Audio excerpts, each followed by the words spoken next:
I clicked go live. Okay, what name did you use? What name did you use for the YouTube when it asked Town for of Northwood. Town of Northwood? Okay, so folks should be able to look for that. Okay, so it looks like we've got everybody present, so I'm going to start the meeting. Excuse me. As chair of the Northwood Select Board, and due to the state of emergency declared by the governor, we're holding this meeting electronically. That's per Emergency Order 12, Executive Order 2020-04. There is no physical location to observe or listen contemporaneously to this meeting. However, in accordance with the emergency order, I am confirming that 1, we are providing public access to the meeting by telephone, and that's via Zoom. We are also providing some video possibilities if you want to observe, and that's being done by YouTube. We're trying to limit the number of people on Zoom so that we give ourselves the best chance of having good,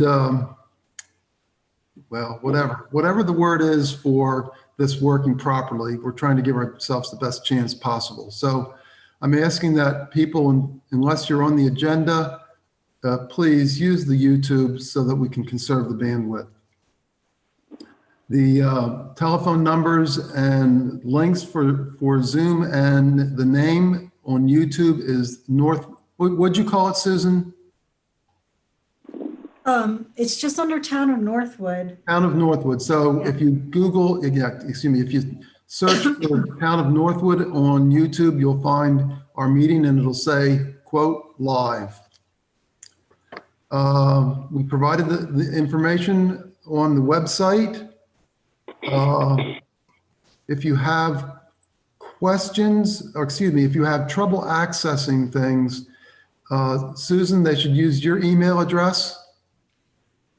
Yes, and they can call me at my extension. I just have to go grab that phone. But extension 211. Okay, make sure everybody knows it's 211. And then while you're grabbing that phone, I'll just make a few other comments and do the initial roll call, Susan. So if it turns out that we cannot hold this meeting as a result of problems with the communications on the Zoom meeting, at that point, the meeting will automatically be adjourned. There might not be a definitive vote to adjourn, but the meeting will be adjourned. All the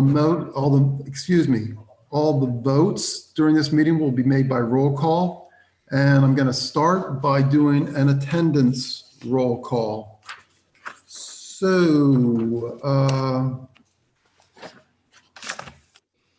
Tim. Present. Jim. Present. Matt. Present. Beth. Present. Thank you. And Hal. So just to be sure, Beth, you're not driving, are you? I hope somebody else is driving. No, I'm a passenger. Okay, just wanted to check. You know, no texting while driving, no zooming while. No. You could zoom while you're driving. Yeah, okay. She just texted me, John's sleeping in the back, and he got the 4-year-old grandson driving his last leg home. Yeah, there you go. Bad joke. Okay, I apologize. Okay, so we got the technicalities underway. Susan, do you have your phone with you now? Yes. Is that your bat phone or just your town phone? It's a secret phone. Yeah, okay, good. It's a town phone. Okay, great. Okay, so I guess we had the roll call. I'm going to now ask that everybody, if they can, rise for the Pledge of Allegiance. I pledge allegiance to the flag of the United States of America and to the republic for which it stands, one nation, under God, indivisible, with liberty and justice for all. Just so everybody knows, I'm looking out over to my neighbor's flagpole for that. I would also just like to say we did not have a Memorial Day celebration, so please keep in mind the folks that have made the ultimate sacrifice for us, and not just, for Memorial Day, but for the full year. I'd also like to thank our first responders working through the COVID-19 situation. Also, again, I really want to thank Bob Young. He attends all these meetings for us, provides summaries for us, provides additional information, provides backup information. He's really on top of stuff. And I'll just say it again. I don't know what we would do without Bob. So Bob, thank you. I'd now like to move on to Citizens Forum. Matt, I think we have at least a couple letters to read into the record. We do. Let me just find them. The first letter is from way back on May 12th. I met all the requirements, Matt. I mean, you proof you're good? Yes, this is why we had to sit on this one, actually. Yeah. So, okay, thank you. This is dated May 12th. We did do a little bit of wordsmithing to make it fit the letter of the law, just as a full disclosure. So this says, to the select board members, I'm writing a short email today in regards to getting the land use specialist back on the budget committee meetings. As a new committee member going into my second year, I feel that the land use specialist's knowledge will be a great asset again to us all, as she has been in the past. And it did seem to me that things did not flow or were not readily attainable after she was taken away from the committee last year, which made our jobs harder than they had to be because a lot of things were always catching up or no one knew where the information was and needed to be looked into countless times. Sincerely, Budget Committee member Stephen G. Robinson. We also have a second letter that's dated May 18th that came in just after the deadline for our previous meeting. And this says, Northwood Selectmen, I have 2 questions/comments. First, what is the status of the mowing contract? I live around the corner from Pineview Cemetery, and it is an embarrassment. Nothing has been done since the last mowing last summer. No cleanup, nothing. I noticed a funeral there a few days ago and saw the grass was 8 to 10 inches high, dandelions all over the place. Memorial Day is this coming weekend, or it was, and families should not have to cut the grass to find their family member's marker. Secondly, I've received several calls from townspeople, and one person came into my home thinking I would have the answer to ask why they could not take items to their transfer station that require a fee. Most people have been home for the past 2 months due to COVID and have been cleaning out.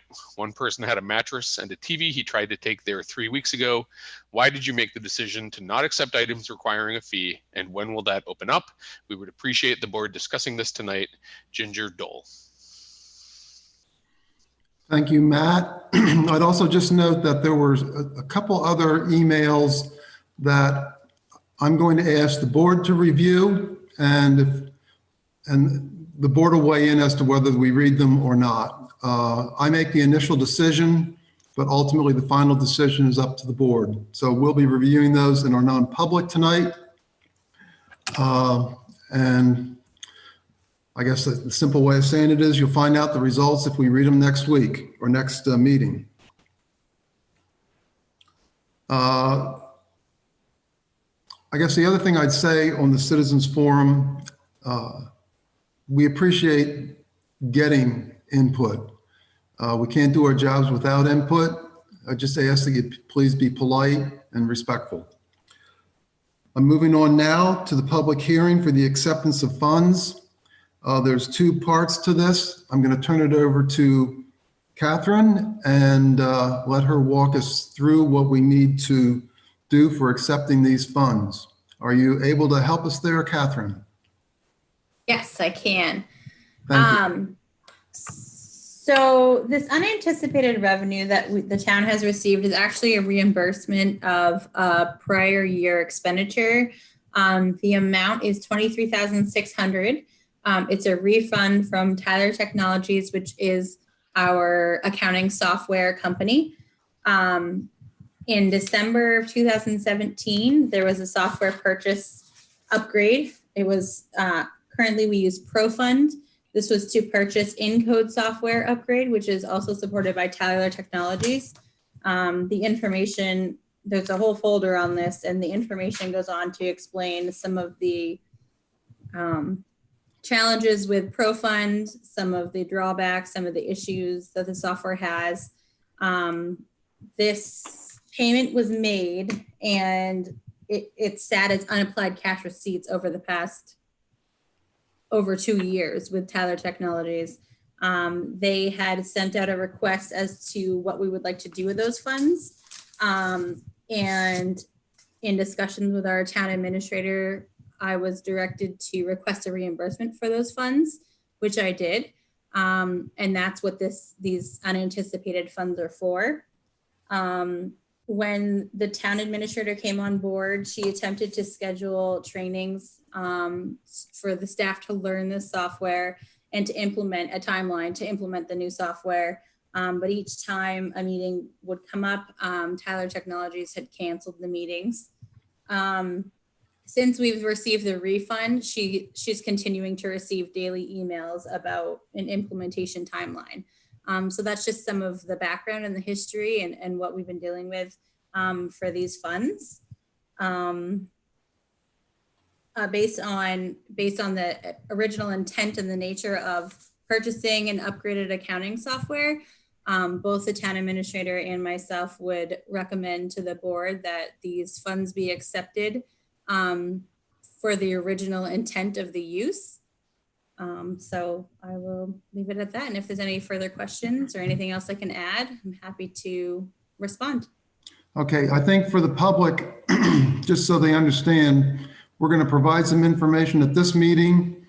And if the public would like to weigh in on this, they should do so again through the citizens forum, but indicate that this is in regard to the Tyler Tech funds that we have the check back for.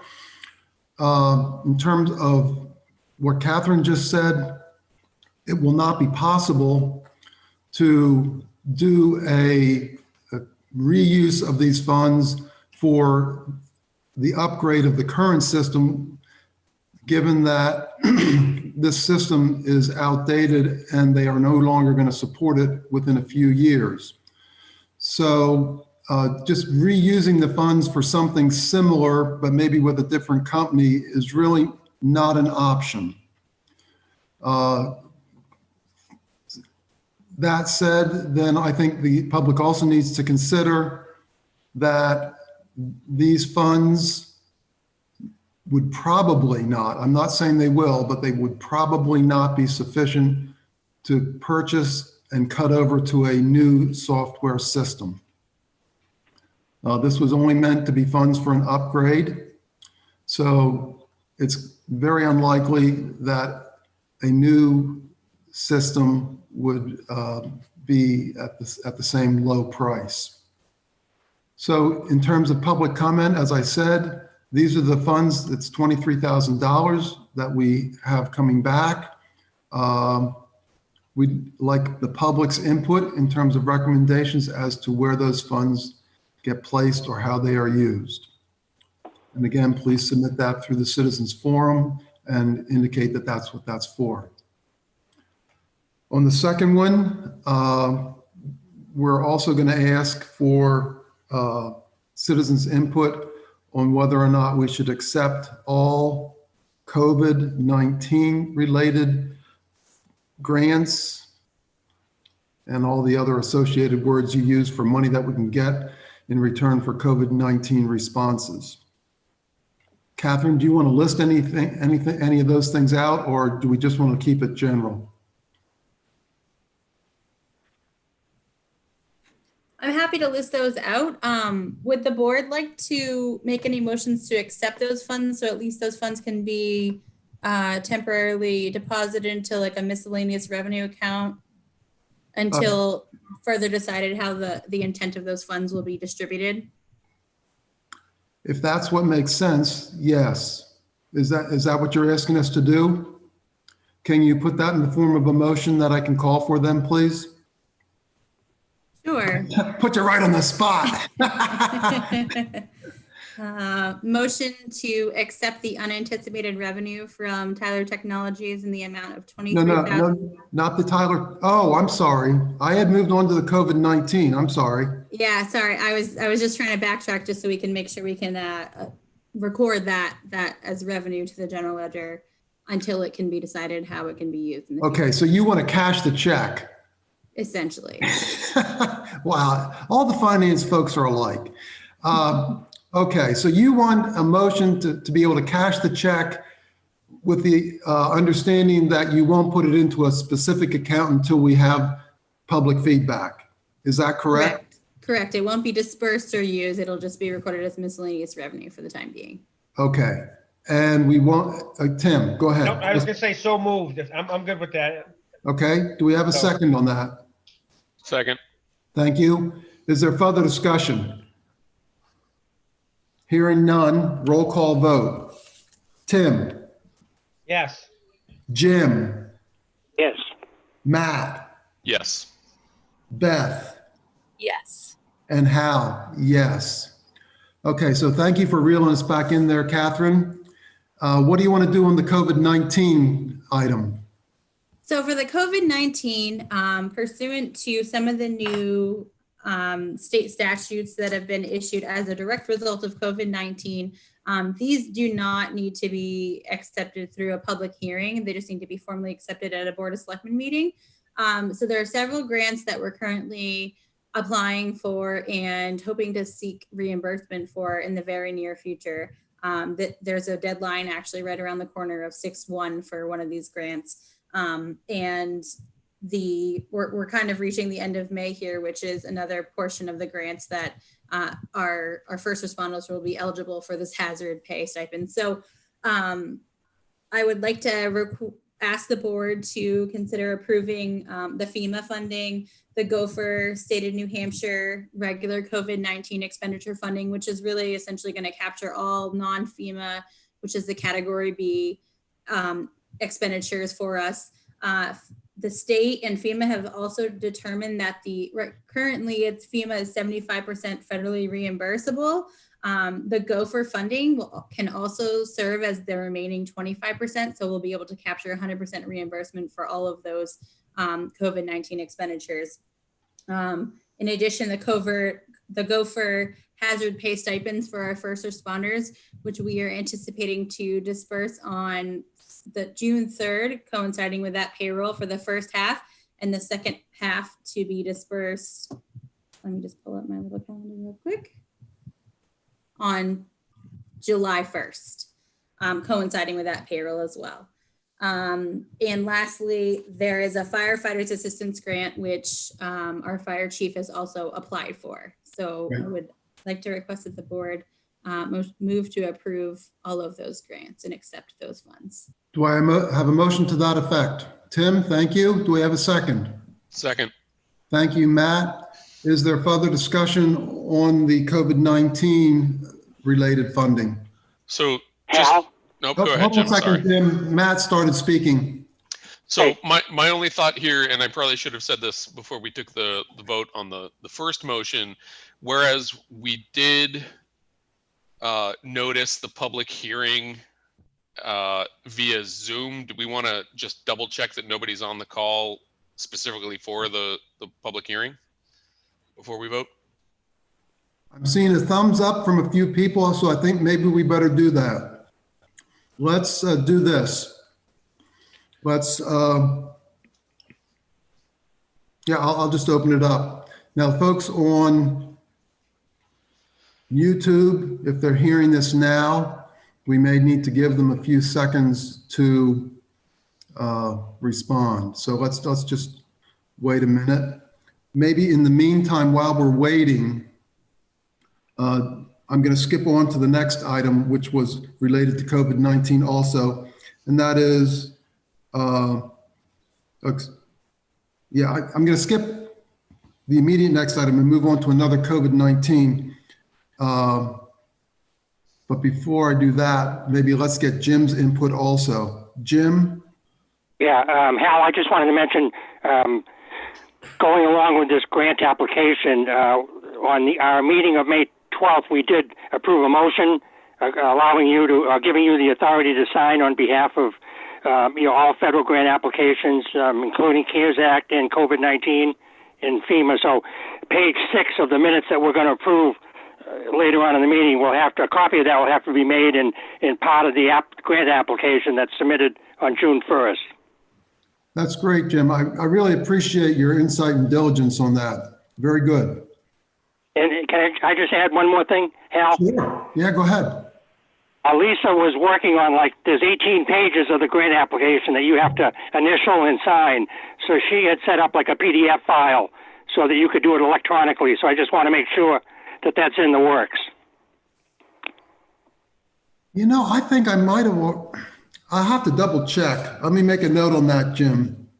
It's about 18 pages. You have to initial and just sign the cover page, I believe. Yeah, you know, I've been doing a lot of these lately, not just for Northwood, and I have to tell you, I don't remember which ones I did and which ones I didn't. I'm going to have to go back and double check, Jim. All right, that's all I have to say. Yeah. So which one was that specifically? For the one that's due June 1st on the grant application to the state. Okay. I will check on that, Jim. But again, thank you very much for your diligence. You know, helping catch those kinds of things is just really very useful. Okay, Tim, go ahead. I see your hands up. Yep, just for quick reference, I was, like Jim said, page 6, line 9 through 31, just for Susan's notes. She can find it quicker, so. Okay, thank you. Page 6, lines 7 to 31. Okay, great. Yeah.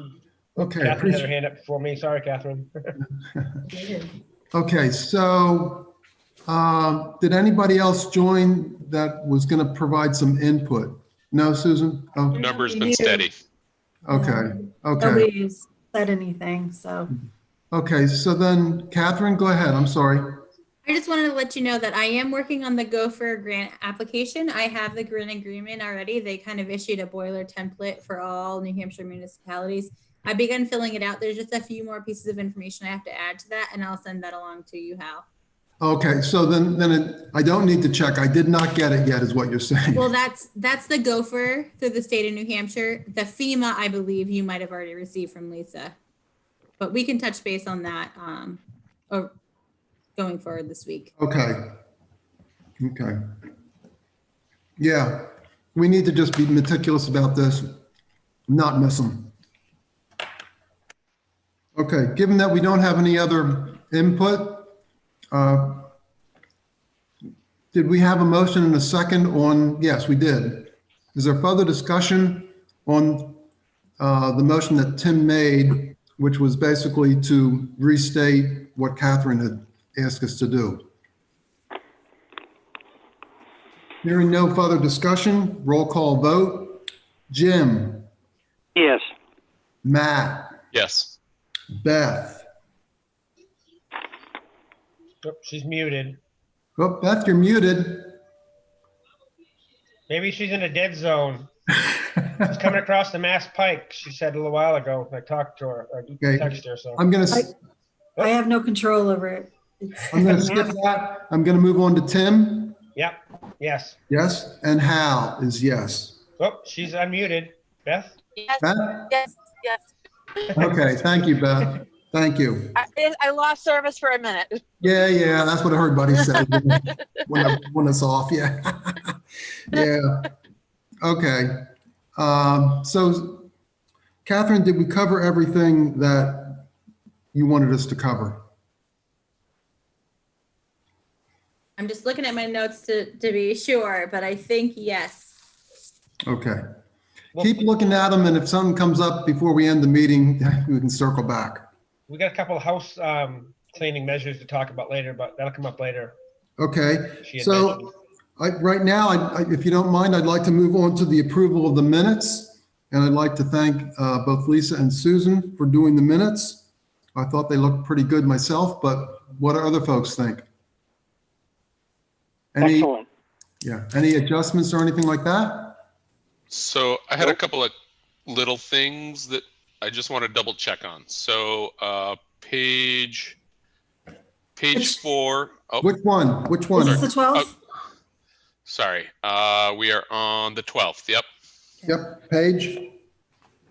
Page 4, line 31 and 35. Was it James who made those statements? Oh, Charlie? yes. Yeah, it starts at the beginning of that whole block, 24. And then like basically he was talking. That was everything he was saying. Yeah, he was filling in all that And then- information. And then he quoted Charlie. So I just, All right, Yeah, so he was quoting Charlie there. yes, Okay, yes. just double checking. Thank you. That's why I wanted Yeah. to double check Yeah. on that. yeah, And then my only other thing was on page 5. At the end of that discussion of the first responder stipend, I know that someone did clarify that the COVID-related funding didn't require a public hearing. It's kind of a moot point now, seeing as we've. Well, no, if someone said it and I missed it, it happens. It was a long meeting. yeah. It was a long meeting. Yes, I can Well, get to that. And then So- the next one was even longer and I'm almost done with that. So, So just a little tag on that, and I can't recall Oh, who it's fine. said it, but somebody specified that the COVID-related grant funding did not require a public hearing. I can't remember, but I'll go back and listen to it. I still Yeah, have just that. make that adjustment. I think that's a good clarification. That's all I Okay, had. thank you, Matt. So do I have a motion to accept both sets of minutes as edited? Wait, what other set are you talking about? I thought we had two, May 19th and May 12th. No, I'm not done with the 19th. Just the I'm 12th. almost done with the 19th. I thought I saw them. I thought, Lisa sent out a 3-page thing today, didn't she? Yeah. Real quick. Okay, well, if she I- sent it out, she sent you out my draft, like what I'm still working on. oh, so you want to hold off on those, So- Susan? Just shred those because they're not right. Okay, okay, so then we're only going to do the, I'm going to ask for a motion for the 12th then. So moved. Do I have a second? Second. And this, I think is with the understanding of that edit that Matt Yeah. suggested, As correct? amended. Okay. Okay. So later, okay. Further discussion? Hearing none, roll call vote. Matt, Yes. Beth. I thought I heard yes there. Yes, yes. Tim Yes. and Jim. Yes. And Hal is yes. Okay, thank you. I'd like to now move on to the approval of the consent agenda.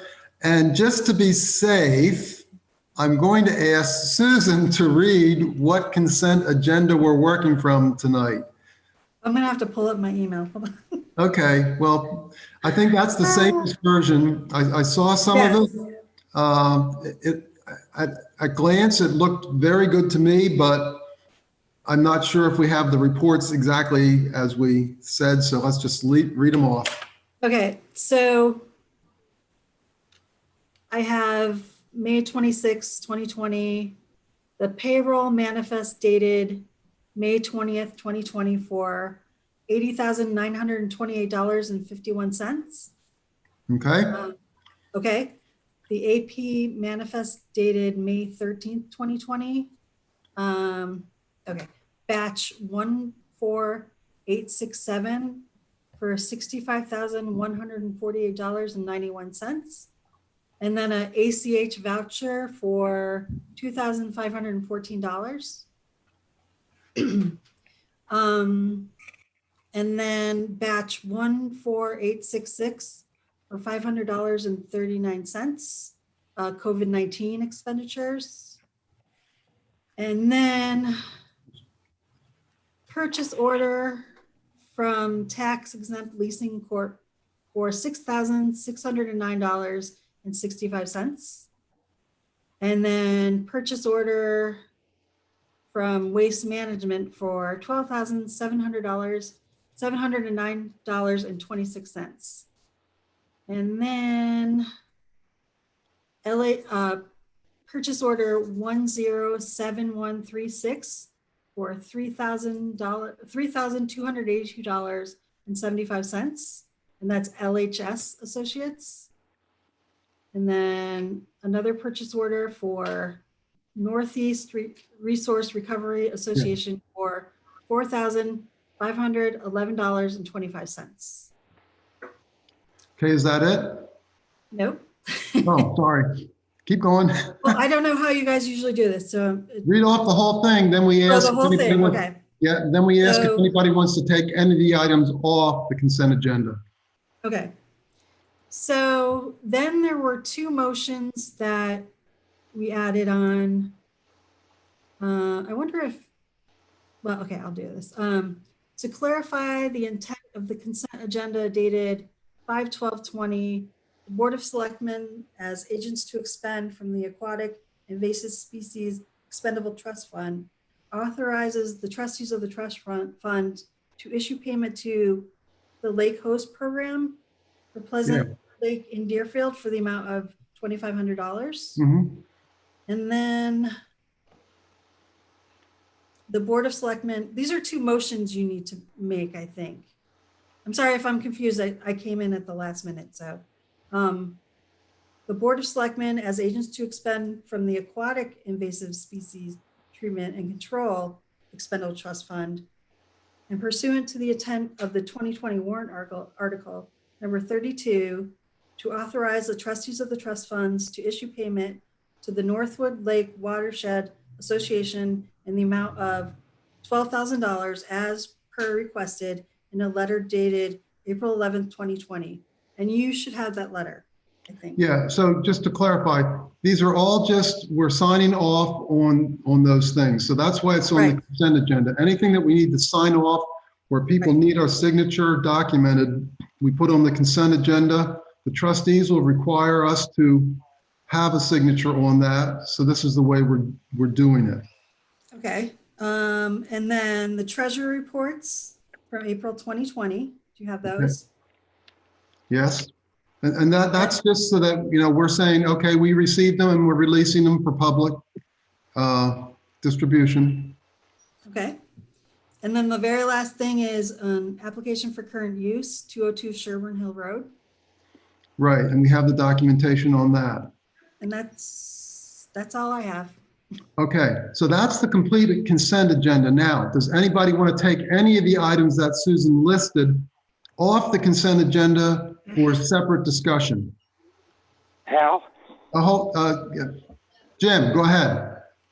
just a clarification on 2019 open purchase orders. I know Catherine sent out an email to all the department heads that still had open POs, and I think Linda responded on hers as like a $600 or $800 planning board legal for last year, and she asked that it be closed or whatever. But I know we still have the energy contract out there for $28,000, but there's still some out there for like Suncook Valley, $800, and they went out of business last year, and there's a couple others for like 10 or 12,000. I think we need to just look at those a little closer, and maybe Catherine can send a second email to those departments so we can close out 2019 except for that energy contract.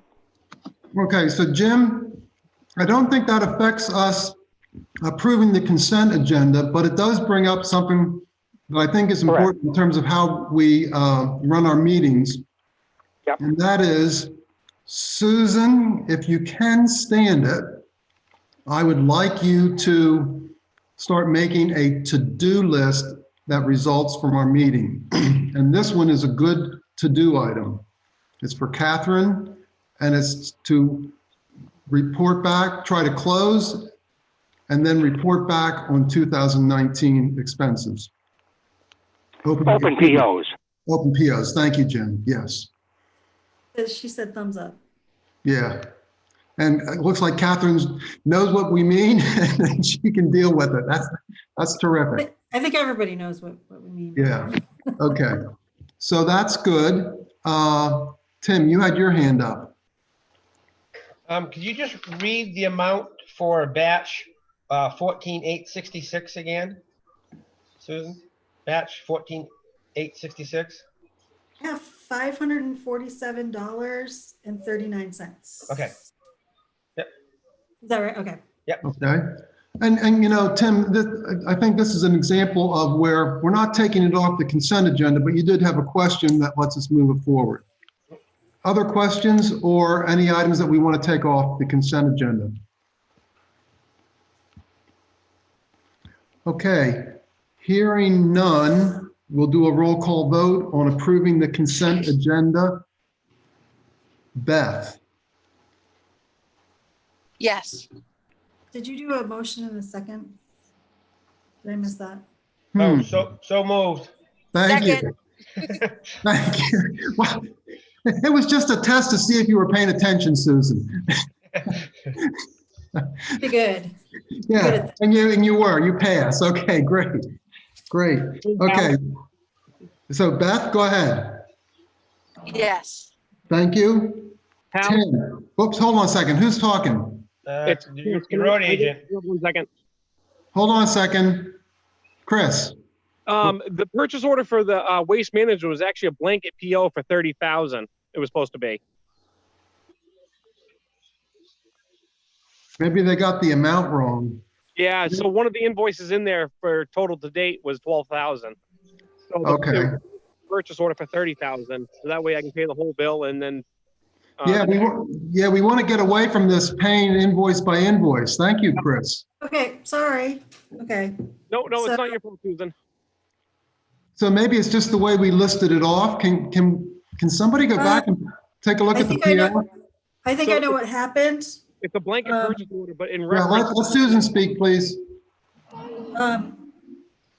I heard waste management and I told Catherine it was already on there. I didn't realize that it had changed at all, so. Yeah, Okay, yeah. so does the actual purchase order say 30,000?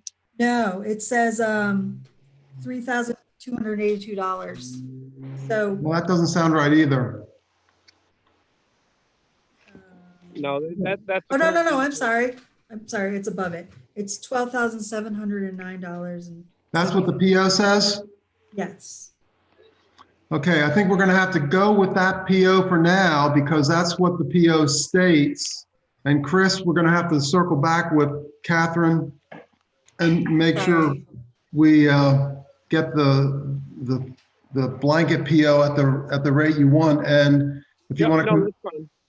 if you want to come back with something different next week, our next meeting, let's do it because that's exactly the approach that I think the rest of the board want to take. We don't want No, these. that's fine. As long as I get my invoice paid up to date, then I'll be happy. So. Yeah, but let's pay it now and then let's get ahead Okay. because we know the waste is going to continue to come in. So Yep.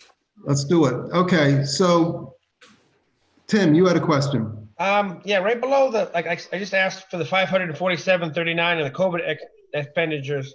What is the purchase order for XXX for 6609.65? What's XXX? Tax exempt leasing corp. Okay, The tax exempt leasing corp is the purchase of the international dump truck. okay. Okay, other questions? Did we start to vote on this already? Oh, yeah, we didn't have the motion. Okay, so who made the motion? I did. Beth did Beth? and Tim seconded it. Okay, so now we're doing, and Beth, did I already ask you how you voted? Yes. And it was yes. Okay, thank you. Tim, Yes. Jim, Yes. Matt, Yes. and Hal, yes. Okay, very good. Very good. So, yeah, I guess just to reiterate, you know what we're trying to accomplish, Chris, so just please, let's get the next PO the way you want it and Absolutely. Thank make you. sure. Yeah. Okay. I'm now moving on to an item that's more of a belts and suspenders type thing. We had a meeting last, well, on the 12th that we had a little difficulty with the technology. I'll just be blunt. And just so that folks feel comfortable that we made our decisions and voted on them properly, I'm going to ask that now that we've approved the minutes of May 12th, that we now vote to reconfirm all those votes so that we're sure that they are valid and don't have any issues with that, them being challenged. So do I have a motion to that effect? Don't all speak at once. So moved. Thank you. Do we have a second? Second. Second. Thank you, Matt. Is there discussion on that? Hearing none. Tim, Yes. Jim, Yes. Matt, Yes. Beth, Yeah. and Hal, yes. Okay, like I said, I don't know that we absolutely needed to do that, but I feel more comfortable knowing that then we don't have to worry about stuff being challenged. Okay, I'm going to move now on to old business. Related to COVID-19, we increased the funding to the food pantry. They sent back a nice letter of thank you. Jim, if you happen to have that handy, you can read it into the record. If not, we'll move on. Okay, yeah, I do have the email. Yeah, go ahead, please. At our last meeting, we had talked about $1,000, and Tim had mentioned 1,000, and then we ended up voting for 1,000, and then later on in the year, maybe adding something to that amount. But what they sent back was, that is very thoughtful of you and the selectmen to vote to increase the donation to $1,000. That is incredible, and we are so appreciative of your thoughtfulness. My sincerest thank yous to you and the other selectmen for your generosity and all that you do to help support us in our endeavors to help support the Northwood residents. Thank you so very much, and have a great day. Julie Roberts, Northwood Emergency Food Pantry. Very good. And best wishes to the folks that are taking advantage of the food pantry. As they said, it was the right move, and we'll bring it up for reconsideration for additional funds later in the year. I'm now moving on to the legal RFP, and I got a note saying Lisa is not going to be available for the meeting tonight. Susan, I think she took the bids with her, but what's that big? You do have them. These are all my Christmas presents from last year. Wow, very good. Good coordination. Okay. So I don't know how to do this. Well, we're gonna sort of work through this together, and the idea is that we're gonna open the bids publicly, state who they're from, and you're just gonna give it a very quick look at the top and see, if there's like a summary or something like that, and then we're gonna send it off for bid evaluation. Given that there's a lot of details associated with what rates they're gonna charge, how they're gonna do it, and all this type of stuff, we're not going to try to get into all those details at this meeting. We're going to let somebody do the bid evaluation and summarize it for us. But we are going to open them. We're going to indicate when we receive them and that type of stuff at this point in time. Okay. So should I just start? Yes, please. Unless, Tim, do you have a question? Well, I know this is out of our control, but do we make a motion to give Susan the authority to open these bids? Do we have to do that just to cover us? No, we're doing it okay. publicly. I just want to make sure. Okay. No, as long as it's public, Okay. let me state it. For the bid opening with the bridge, which I think is maybe why you're questioning this, I was not certain if we needed to do it in front of all the select board members or whether, as we did, we designated somebody just in case. But we've got everybody here. Opening them publicly doesn't mean that one of us necessarily does it, though. No, thank you. No, nothing against you, Susan. No, I want to make sure. No. Yeah. Al, Yeah. Yes, Jim. a quick question. When you say bid evaluation, who's going to be participating in that evaluation? Well, that's to be decided later. All right. And I think, quite frankly, it's going to be part of a non-public discussion. Okay, good. Okay. So the first one is Drummond Woodsum.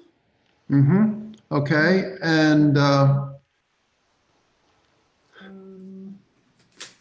Okay. Wow, it's not. how about you hold it up just so people can see it, please? And maybe open up to the front page, please. What was the second name on that? Drummond and what? Woodsum. Woodson? Woodsum. It's probably backwards. Is it backwards? No, it looks good. Okay. So we got that bid. So I think it's not like one number. yeah, that's why I'm saying it's going to be hard to summarized because it's not like, the price on a truck or a bridge or something. So you just need to say who it's from, and I think that's sufficient. Okay, because it's like breaking it down between attorneys and, Yes, yeah, all their different fees and stuff. And that's why we need a more detailed evaluation. We're never going to do that in a meeting like this. okay. So the next one is Upton and Hatfield. Okay, just one thing. Go back to the Drummond Woodson one. Read off their address, Oh, okay. just so we know where they're from, please. They are located at 670 North Commercial Street, Suite 107, Manchester, New Hampshire. Okay, good. And then Upton Hatfield, they're at 10 Center Street in Concord. Okay, And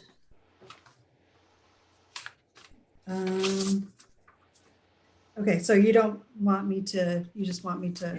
Okay. just open them, read the address so we know, we can confirm who they're from. In part, we're listing off who's going to be considered here. So, Okay.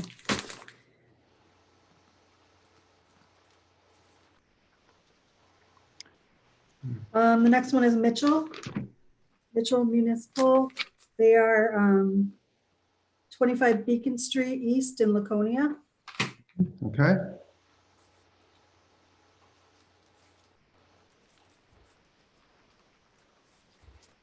Okay.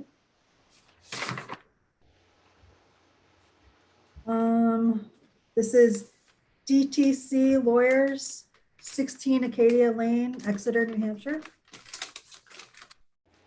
Could okay. you say that name again, please? They're Susan? DTC Lawyers, and they're out of Exeter.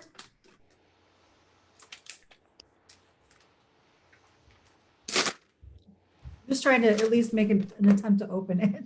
So Yeah. I know that they're, and the last one is from, oh, this is DTC as well. So maybe they sent two things. This is confusing. Maybe their proposal for some reason is 2 packages. So let me double check before I, Yeah, go ahead. yeah, it's DTC. Is separated for weight wise for the post office? Yeah, Probably. Yeah, Yeah. it's from DTC. maybe they included a lot of their resumes directly.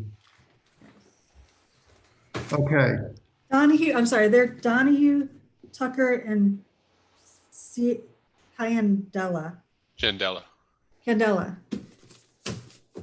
That's why we call them DTC. okay. And that's it? Okay, so the minutes should reflect the names and addresses of those that we received. You should take all of those, put them in a single pack that's, enclosed or closed up so we don't lose any of the information. And then when we decide exactly who, how, and when we're going to do the evaluation, we'll ask you for that package. Okay. The key thing is that we keep control of it and that it doesn't get disturbed or edited or changed. Okay. Okay, so that's the bid opening.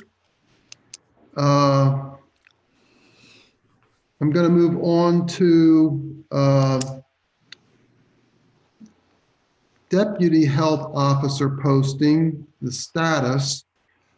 I think at our last meeting, we heard from Heather indicating that we have somebody that applied, but needed to be interviewed first.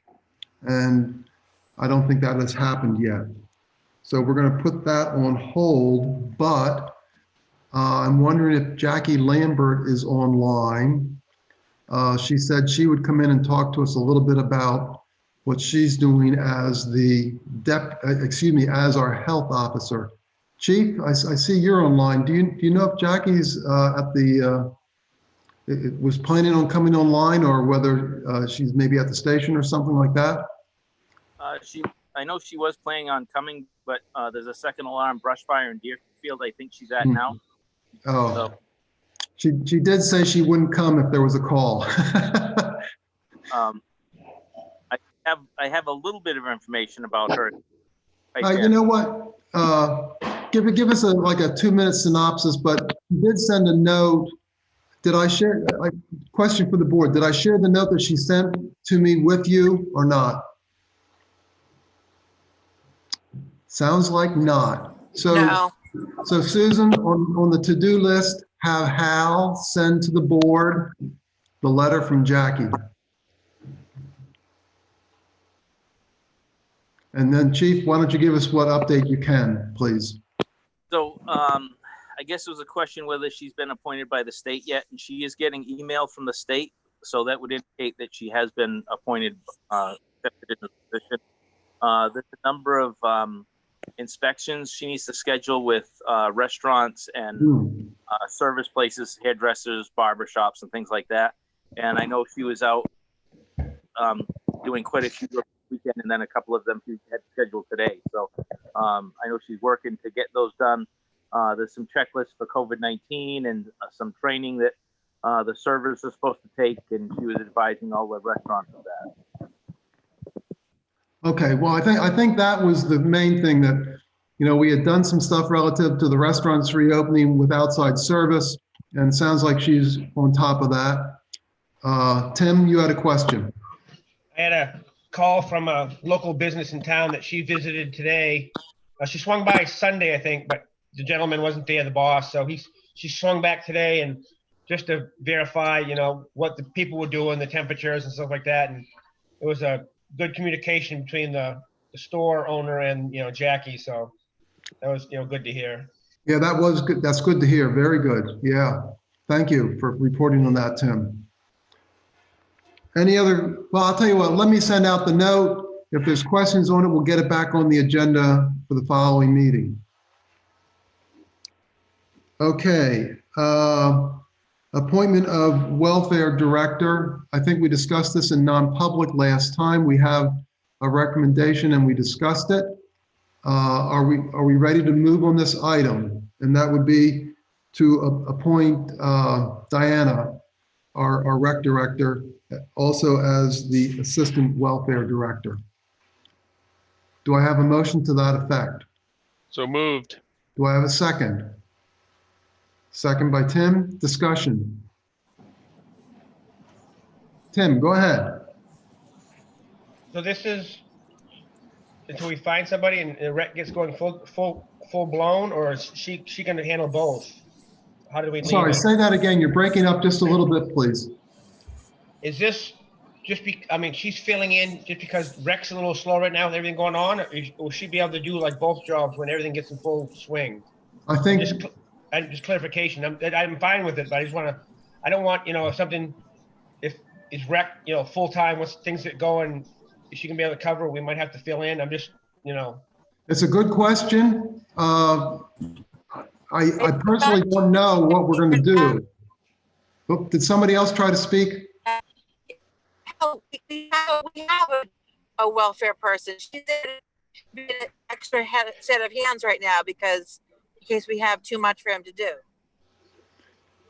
Yeah, and right. Yeah, and I guess I understand Tim's point, because you always want to know, well, what's going to happen, you know, as things are going to develop, because at some point, you know, rec's going to get busy again. I think we're just going to have to stay on top of that, Tim, and monitor it as we go along. I think Diana, she's pretty responsive. I think she'll speak up if there's concerns. I mean, if Matt wants to chime in, I don't know what really like rec pertains. I mean, you're the rec expert. Do you see? Go ahead. Yeah, my assumption is that they'll sort of level out. So as recreation programming comes up, the need for enhanced welfare support should potentially drop. Now, given the timeline on the economic recovery that we're going to be staring down, who knows, right? I'm not a fortune teller. I don't think it's going to be a huge number of hours for Diana, given that she's going to be the backup our existing welfare director. So Yep. I think if it becomes too heavy of a lift, then it'll just be up to her to say something, and we can address it at that point. Okay, so I'm noticing Beth either is waving her hand in the air, or she wants to speak. Which is it, Beth? Well, I had spoken to our welfare director on Friday, and I mean, he seems like he has it under control now. I thought we were just, I lost my headphone. I thought we were just making an assistant in case, you know, he had too much. I know he does work for, I think, 1 or 2 other towns. So it was in case we had like an emergency because she'd already be at town hall. Yeah, yeah. We really want to make sure that we were covered on this because it's important if people have trouble. So, yeah, I personally think it's the right move to do that. So, okay, so further discussion on that? Al, Yes, Jim. I can just add on to what Beth had mentioned. When we had our subcommittee meeting Friday at Town Hall, we ended up going around and taking measurements and stuff, and the welfare director was there, and he seemed very knowledgeable, and you know, we had a good discussion on COVID-19 and stuff. So I think it's good to have a backup, but I think the current welfare director has things under control. Yeah, he's, as far as we know, he's handling all the calls, and we haven't heard any feedback otherwise. So I think that's good, and just a second opinion like yours is helpful. Okay, any other discussion? Okay, if not, I'm going to ask again, did we have a motion on that or not? Matt did, I second. Oh, okay, great. So hearing no further discussion, Jim, how do you vote? Yes. Matt? Yes. Beth? Yes. Tim? Yes. And Hal? Yes. Okay, great. Well, I don't know if we can do the next one, the Northwood Cable Bulletin updates. I know we made some progress on this in the sense that Lisa was able to find the program and at least start looking at how to update it.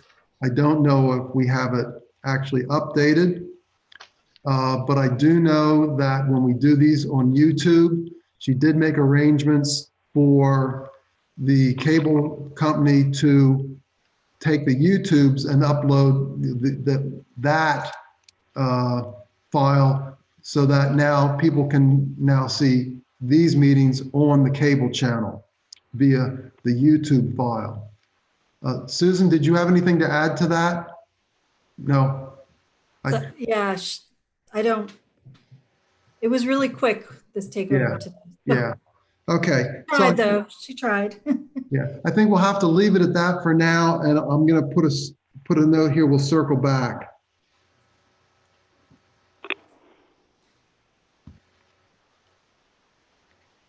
Okay, I'm moving on. Oh, sorry, Tim, I didn't see your hand. That's all right. On the last motion for the rec girl doing some welfare, do we let Susan tell her? Does Matt want to tell her, or how does she already know she's going to take over? Oh. Do we need to publicly tell her we accepted her and she's got the job, or? I'm comfortable with Matt letting her know, or Catherine got something to say? Catherine, go ahead. Oh, I know what you're going to say. Go ahead. Oh, well, be my guest, Hal. No, you do it. Okay. Typically, when a position is approved at a meeting now, in accordance with our personnel policy, a personnel action form will be put into place, which is signed by the TA, and then it goes to the employee for them to review and accept the position. So we have a process for that. Yes. Okay, but with the information we got this morning, is that going to be possible? I think that between Susan and myself, we can Yes. make Okay, that nice one. happen. Yes. That's Yes. all good. No, thank you, Catherine. Yes, No I had to think, but yes. Thank you, Catherine. Are you raising your hand, Susan, or are you just doing something? No. Okay. Oh, I see what's going on. Okay. Sorry. That's I okay. apologize for my toddler. No, that's fine. We're all working out of our houses.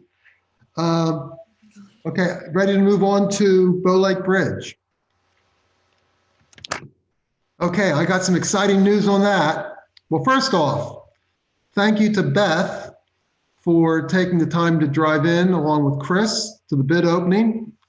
Really appreciate having somebody actually there to represent us. Chris, are you shaking your head no? He didn't make it. Someone came up. Geez, No, Chris, you're so honest. You could have got some extra points for that. Okay, well, anyway, we had a representative at the bid opening.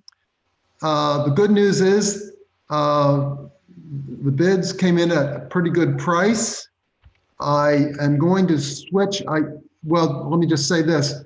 Very close to the meeting start, I'd say within an hour, I sent out a package of stuff to the other select board members. It was from our engineering firm on the bridge.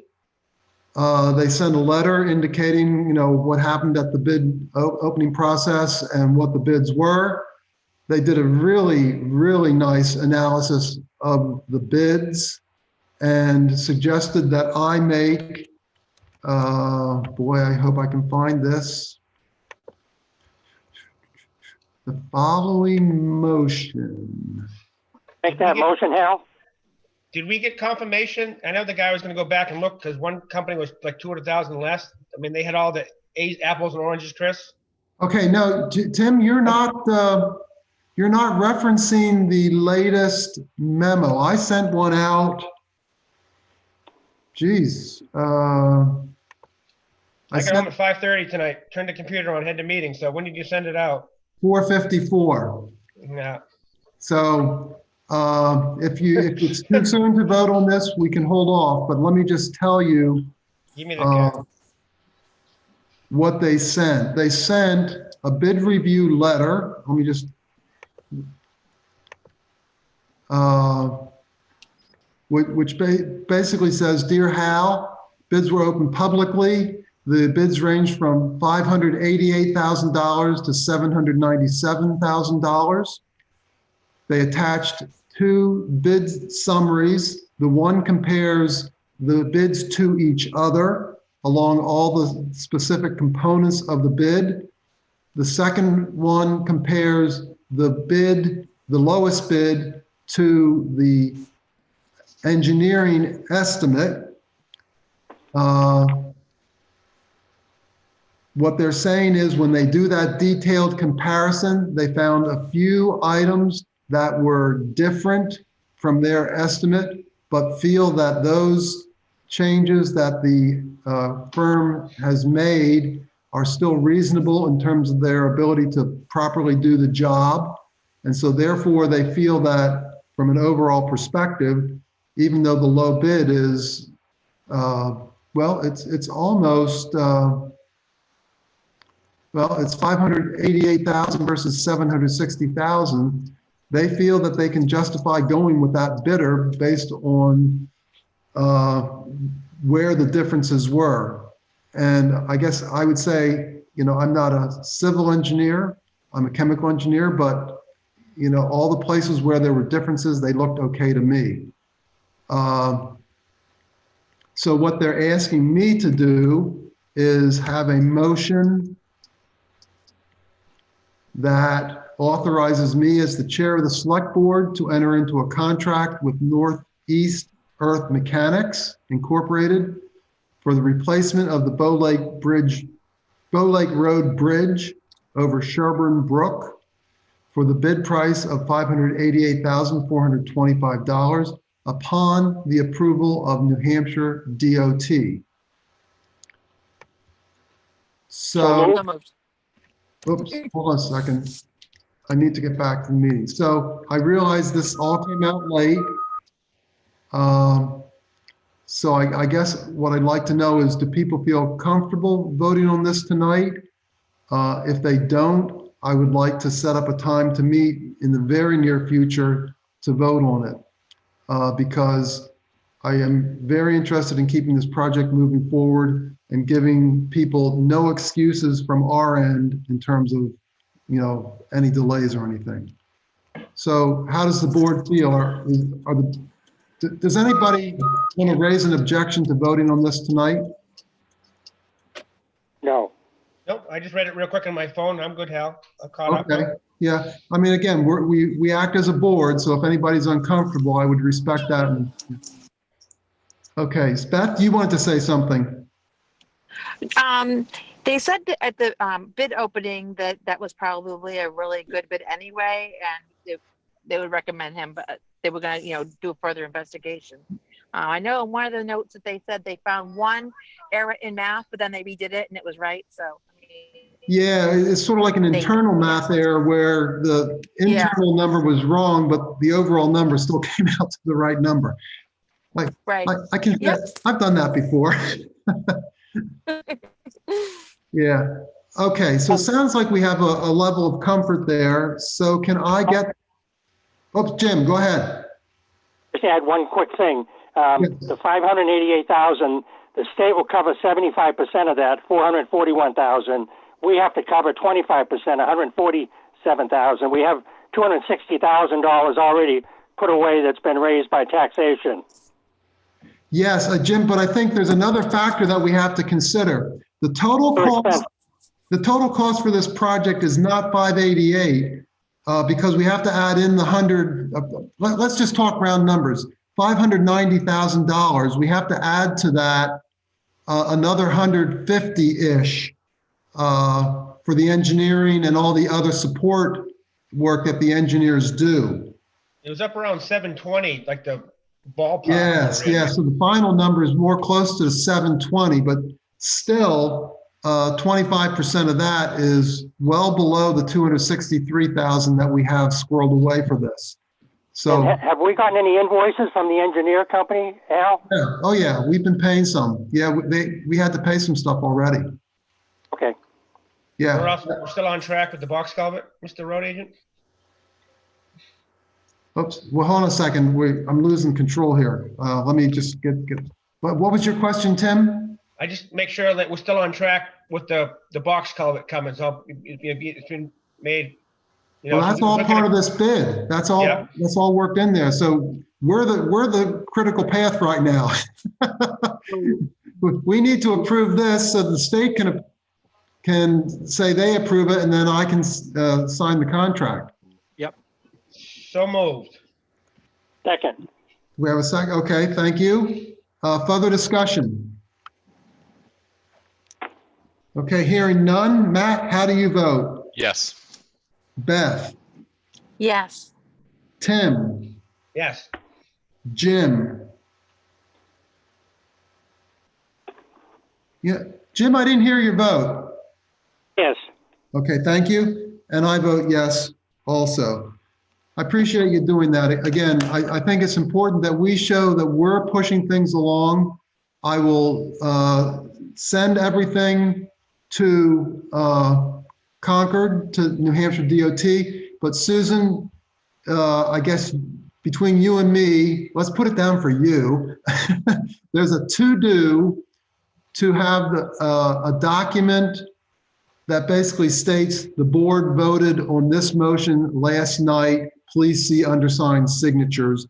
And then we'll send that out via Adobe. And between you, me, and maybe with some help from Catherine, if you're not familiar with the Adobe, we'll get it out. But I'd like to get that out tomorrow. So we'll have to work through that. So I'm just going to make a note on that.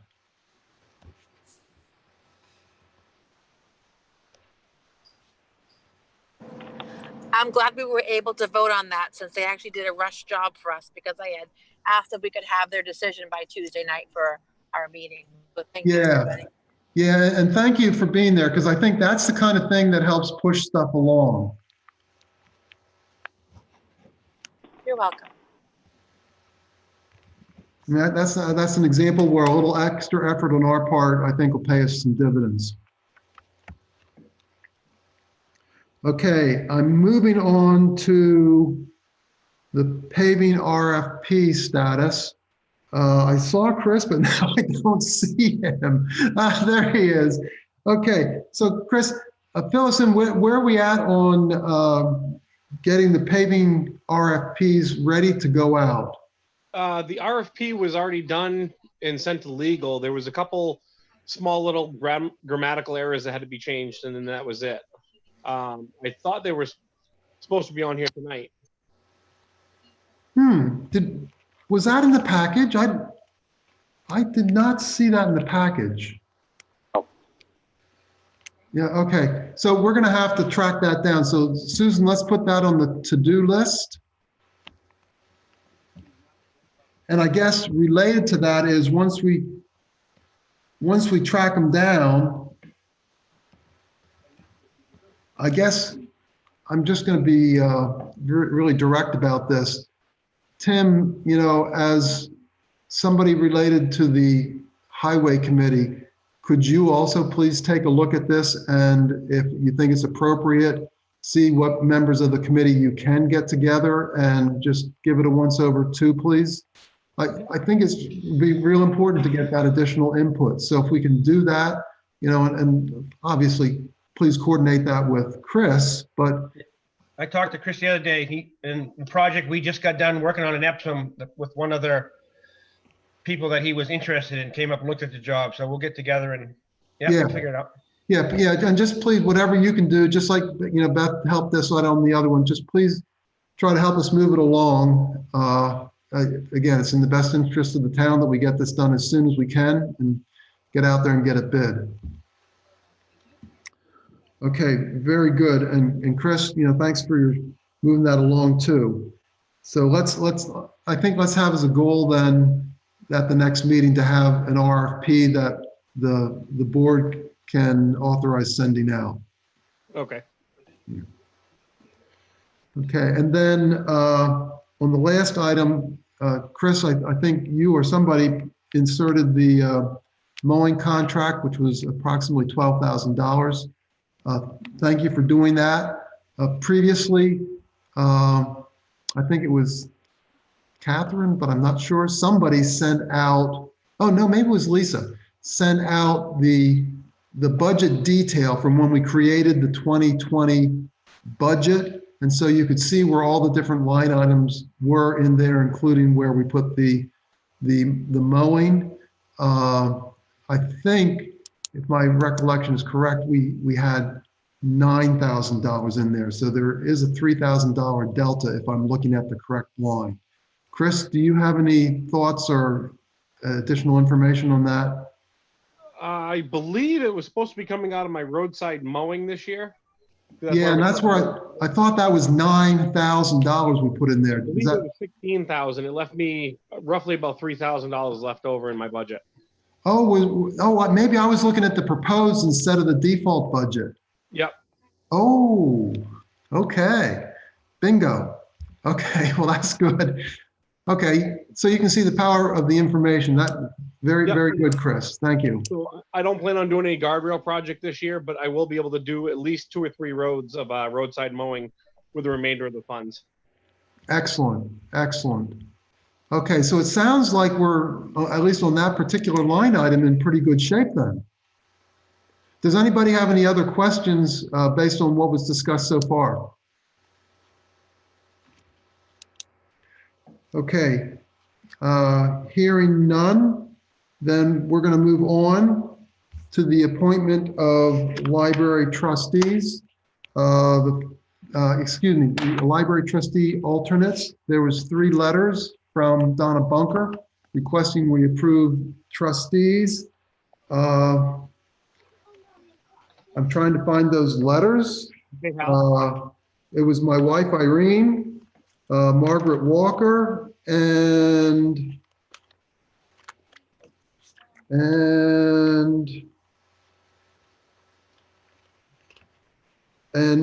Norma Hero. And in addition to the letters from the trustees saying that they request they be appointed as trustees, we also have letters indicating that they are interested in serving.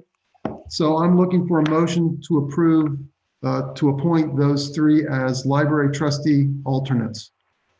I have a motion from Tim. Thank you. Do I have a second? Second. Thank you, Matt. Is there discussion? You can verify that your wife will be a good trustee? Well, she was on it. Well, hey, wait, I on the spot right now. I have to remain neutral. Any further discussion? Okay, Beth, how do you vote? Yes. Tim, Yes, yep.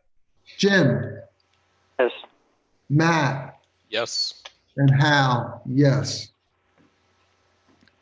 Okay, I have next on the agenda memorandums of understanding for the library et al. So this, I need to explain a little bit and then ask the board how they want to handle it. This goes back a bit to where there were some questions regarding how we handle the emergency lights within the building at the library. And there was some discussion as to who's responsible for what and what's the best way to handle it. And then somebody waved a piece of paper and said, I got an MOU, which is a memo of understanding, and it detailed out in fairly good detail who's responsible for what. And so it's, said, interior things, the library or library trustees handle, exterior things like shoveling and plowing and blah, blah, blah.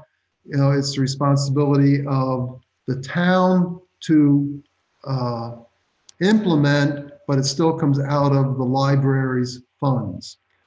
So it was a real good document. It clarified who's supposed to do what, how the funds are supposed to be applied, this, that, and the other. And we have this question come up on a variety of things like this. So like, how does the snow shoveling get done? And different things like that. And what I would like to do is refer these MOUs to the facilities committee and ask that the facilities committee look at the existing memorandums of understanding and then also make recommendations on changes or, keep them, get rid of them, or whatever. But I think it's an opportunity for us to really think, sort of outside the box a little bit in terms of how we handle some of these things. And I would even add as an example, just tonight we had a letter from a citizen asking about the mowing of the cemeteries. Well, that's a trustee's contract, not a select board contract. But maybe in the future, it makes sense to have a bigger mowing contract, a townwide contract that includes all that stuff and allocates the cost to the appropriate places based on that. I don't know what the right answer is, but I would like to, with the board's, under the board's discretion, ask the facilities committee to look into that and come back with recommendations on all those types of things. How do other board members feel about that? I'm the representative of the facilities committee, and between that and the highway committee was kind of like disbanded a couple of years ago, but in the town report, there's still people that have like outstanding, term limits. So between Chris and I, we ought to come up with a list for both committees and, get going on this stuff. Yeah, and to that point, Tim, and I'm thinking about like with the safety facilities committee, I did a lot of lobbying and just plain out asking people if they were interested. So maybe if you can just get started and then ask other folks to help, and as we find other folks that are interested, we'll appoint them. But we got a good handful of highway people, so they might roll over to do both for now to get things rolling. Then, like you said, open it up to more. Yeah, well, whatever we can do. Let's take what input we can and build on that. But I personally would like to see us, in the committees come up with some ideas, because I think, once we get folks involved, I think we get good input and good ideas.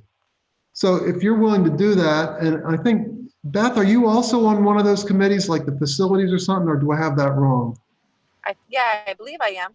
Okay. Maybe I was the alternate facilities. That's right. Yes, I think yeah, we'll maybe get together. But yeah, we will. yeah, if you would just please try to move that along, because I think this is one area, especially if we can get some traction on this before the budgeting process and stuff, I think it would be really helpful. Don't know what you're going to come up with. You might end up saying, oh, well, all of Hal's ideas weren't so good, but we got some better ones. But at least we've, thought about it and, try to do what's best for the town. Okay, so I appreciate both of you stepping up on that. Okay, next we have an appointment with Dennis. I see he's online here, and I'm going to ask Susan, you can unmute him. I'd like to preface this. Dennis asked early on about, the Masonic building burned down and what's going to happen when he rebuilds, and what's going to be the tax exempt status. There's been several emails I circulated with the board. Some of those indicate what I had heard from Rob when he was here working for us, which is the tax exempt status goes with the organization.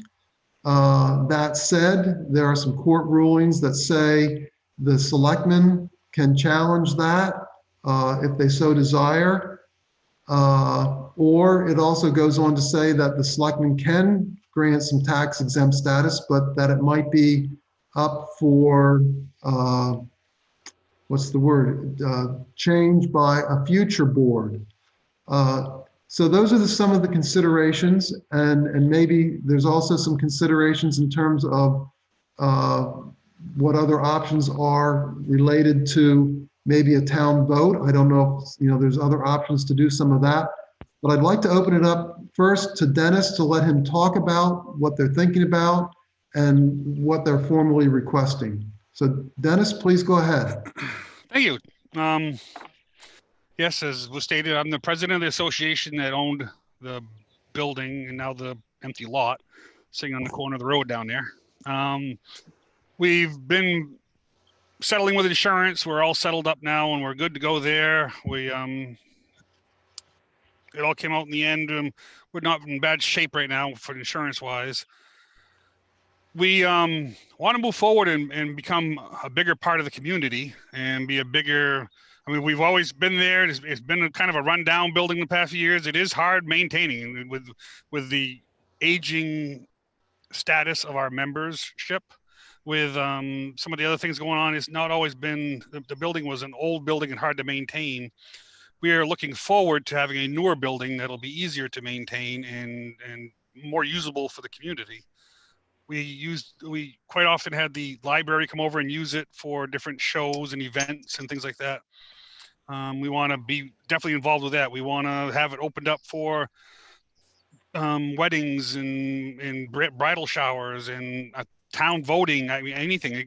We want to make it so that it can be a place for emergency situations.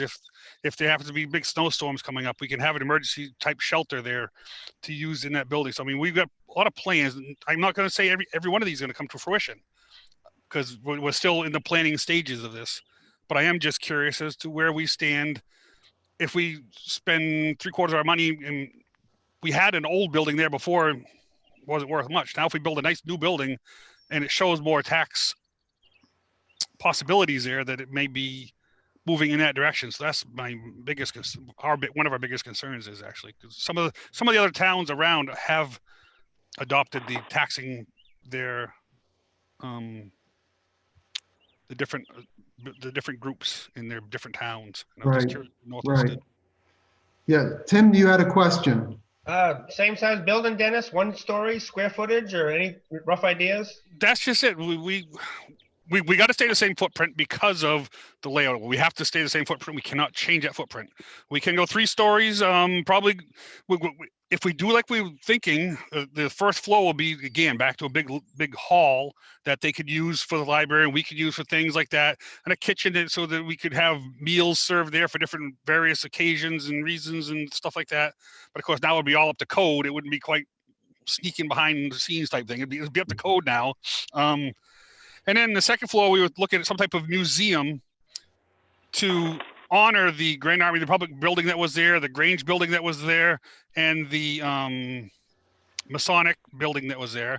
And then on the 3rd floor, go back to having our Masonic rooms like we had before. That's what we had before in the previous. So the Masonic rooms up above that. Okay. Those are all just thoughts right now. There's nothing really in stone whatsoever. we bounced around some ideas of having it be like a stone front type building that would match the library and the credit union, so that it sort of blends that corner together. And we've thought about there's just as many people there as that many ideas on how we're going to do this. So. So Dennis, my understanding of the situation, I'm going to ask you to correct me if I have this wrong, but really what you're asking for is there some way to ensure that you keep your current tax exempt status on I guess let's just call it a ongoing basis, not subject to a change if there's a change in boards or anything like that?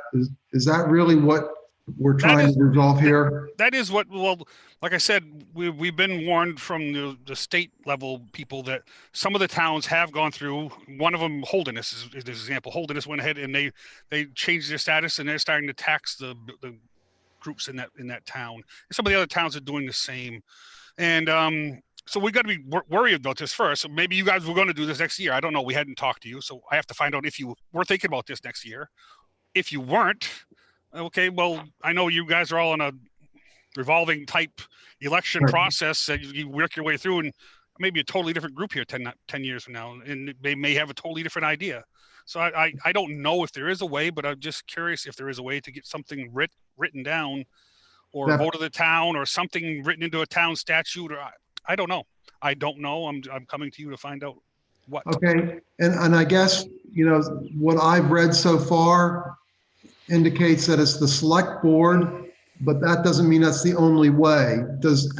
I guess what I'm going to suggest is that we have a motion to authorize investigation of what the options are, and document what those options are in terms of granting tax exempt status, which could range from A, doing nothing, to B, it being via the select board, to C, as Dennis indicated, perhaps through some type of town vote or some type of warrant.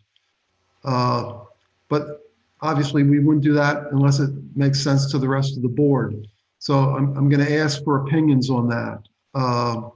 Matt, do you want to start the discussion, or? Sure. So for me, the thing that keeps coming into my head when we have the discussion of a new building there, so I was pretty upset that the Warren article on the renovations on the center school failed this year, because I think we have a real need for indoor programming space in this town. Yes. We don't have anywhere to provide programming for adults or older adults, and we don't have anything to, anywhere we can do non-sport programming for youth either. So in my, if I were going to give my 10 cents here, I'd love to see us on the heels of our conversation of our existing MOUs with, say, the library, I'd like it to see us set up a memorandum of understanding between the town and the Masons, which basically says, here's what each of us are offering, so here's what the Masons are offering in exchange for tax exempt status through the municipality. Oh, I see. Which then, if the question came back before a future select board, it's clearly laid out in terms of here's what's on the table and here's what you'd be giving up if the vote were changed. Okay. So that's a long way of saying I think it's definitely something we should be exploring, but I'm very supportive of trying to make this work. Okay, thank you. Tim, what about you?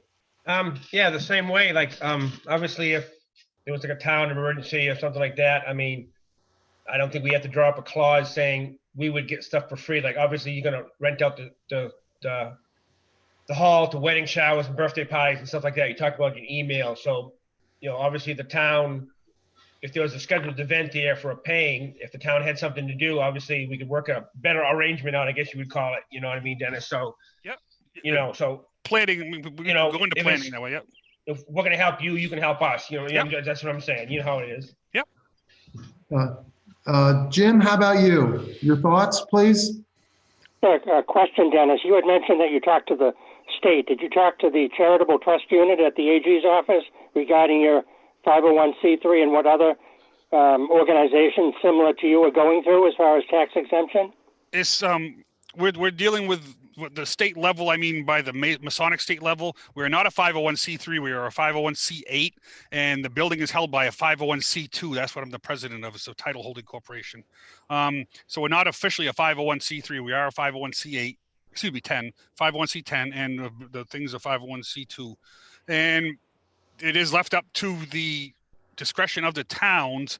In the state constitution, there is a rule for Grange, the Grange Hall, that they are written in, they are tax exempt, but they're the only ones out of all the different groups. Somehow they had the right person at the right place at the right time, and the Grange has it written into the New Hampshire Constitution that they will be tax exempt. But since we do not have an active Grange there at this time, we do not really fall under that category. Yeah, and So, go ahead, Jim.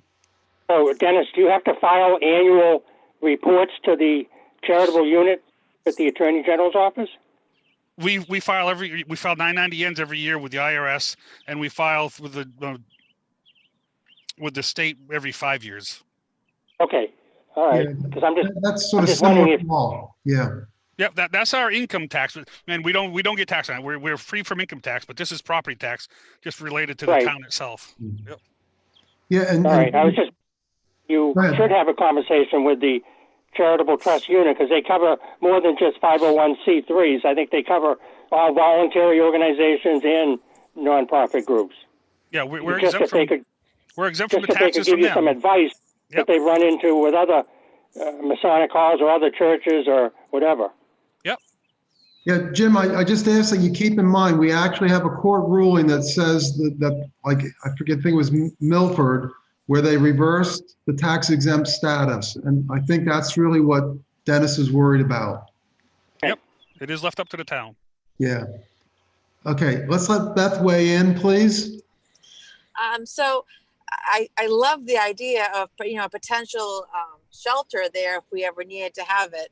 I think the Masonic Hall is a benefit to our town. I mean, I've gone there for, weddings and library events, and I know I went to a Mason spaghetti dinner one night when they invited the Girl Scouts, and I mean, they do so much for the town. They donate to the Scouts, they donate to the food pantry. I mean, I would certainly be in favor of a memorandum. They're part of our community. They give back as much as anyone else. So definitely, I think we should support them as they support us. Okay, so what I'm hearing is a consensus to support them. What I'm not hearing is, I'm just going to say it this way, a foolproof way to ensure that it continues for them.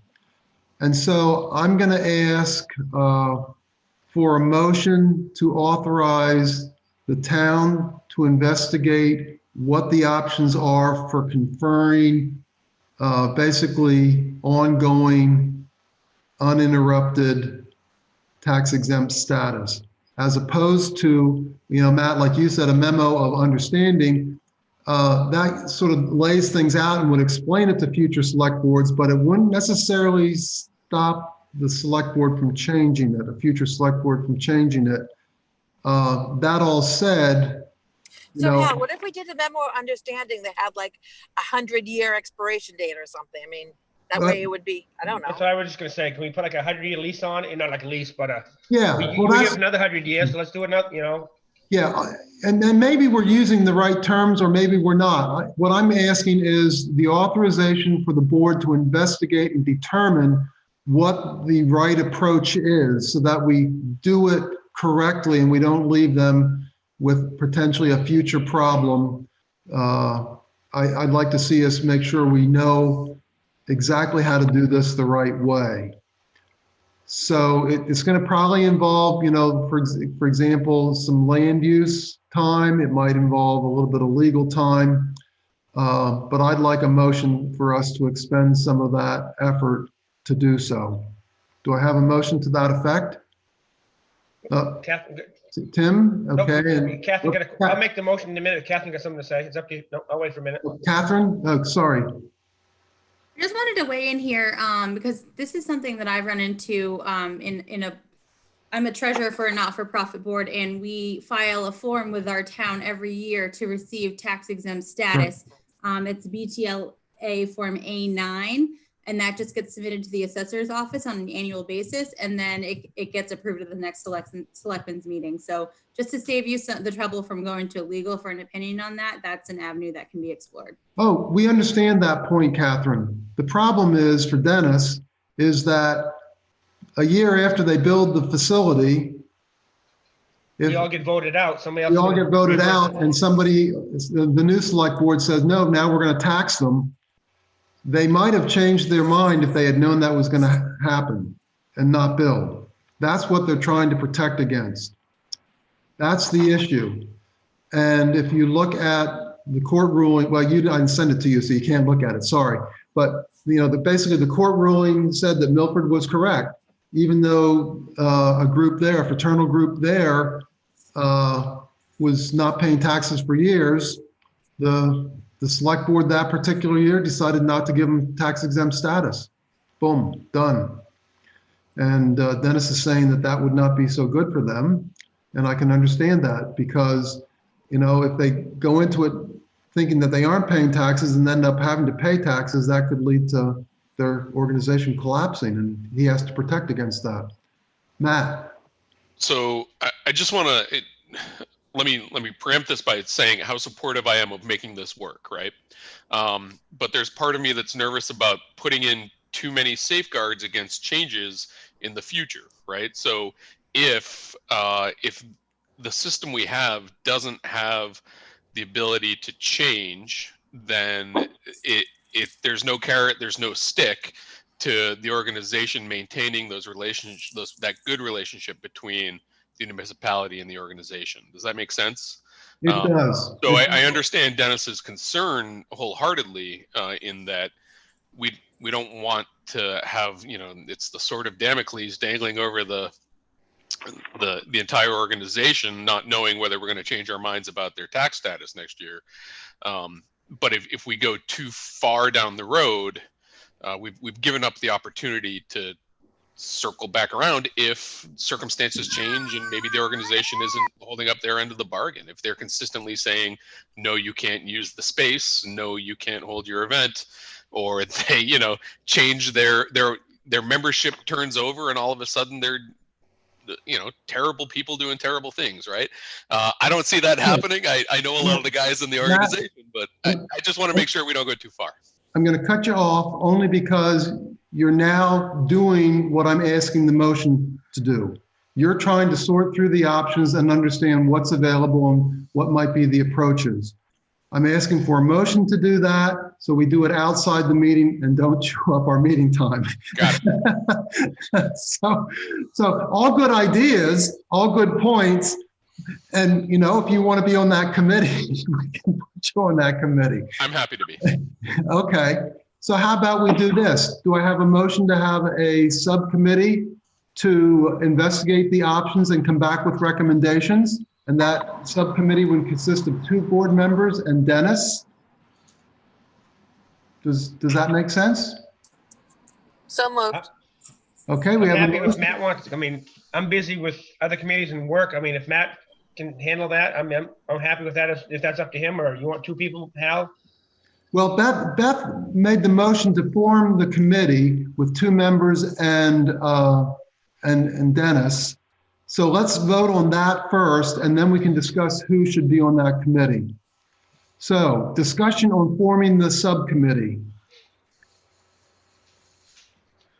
Okay, I'm not hearing any discussion, but I didn't hear a second. Did we have a second on Beth's We motion? didn't get a second.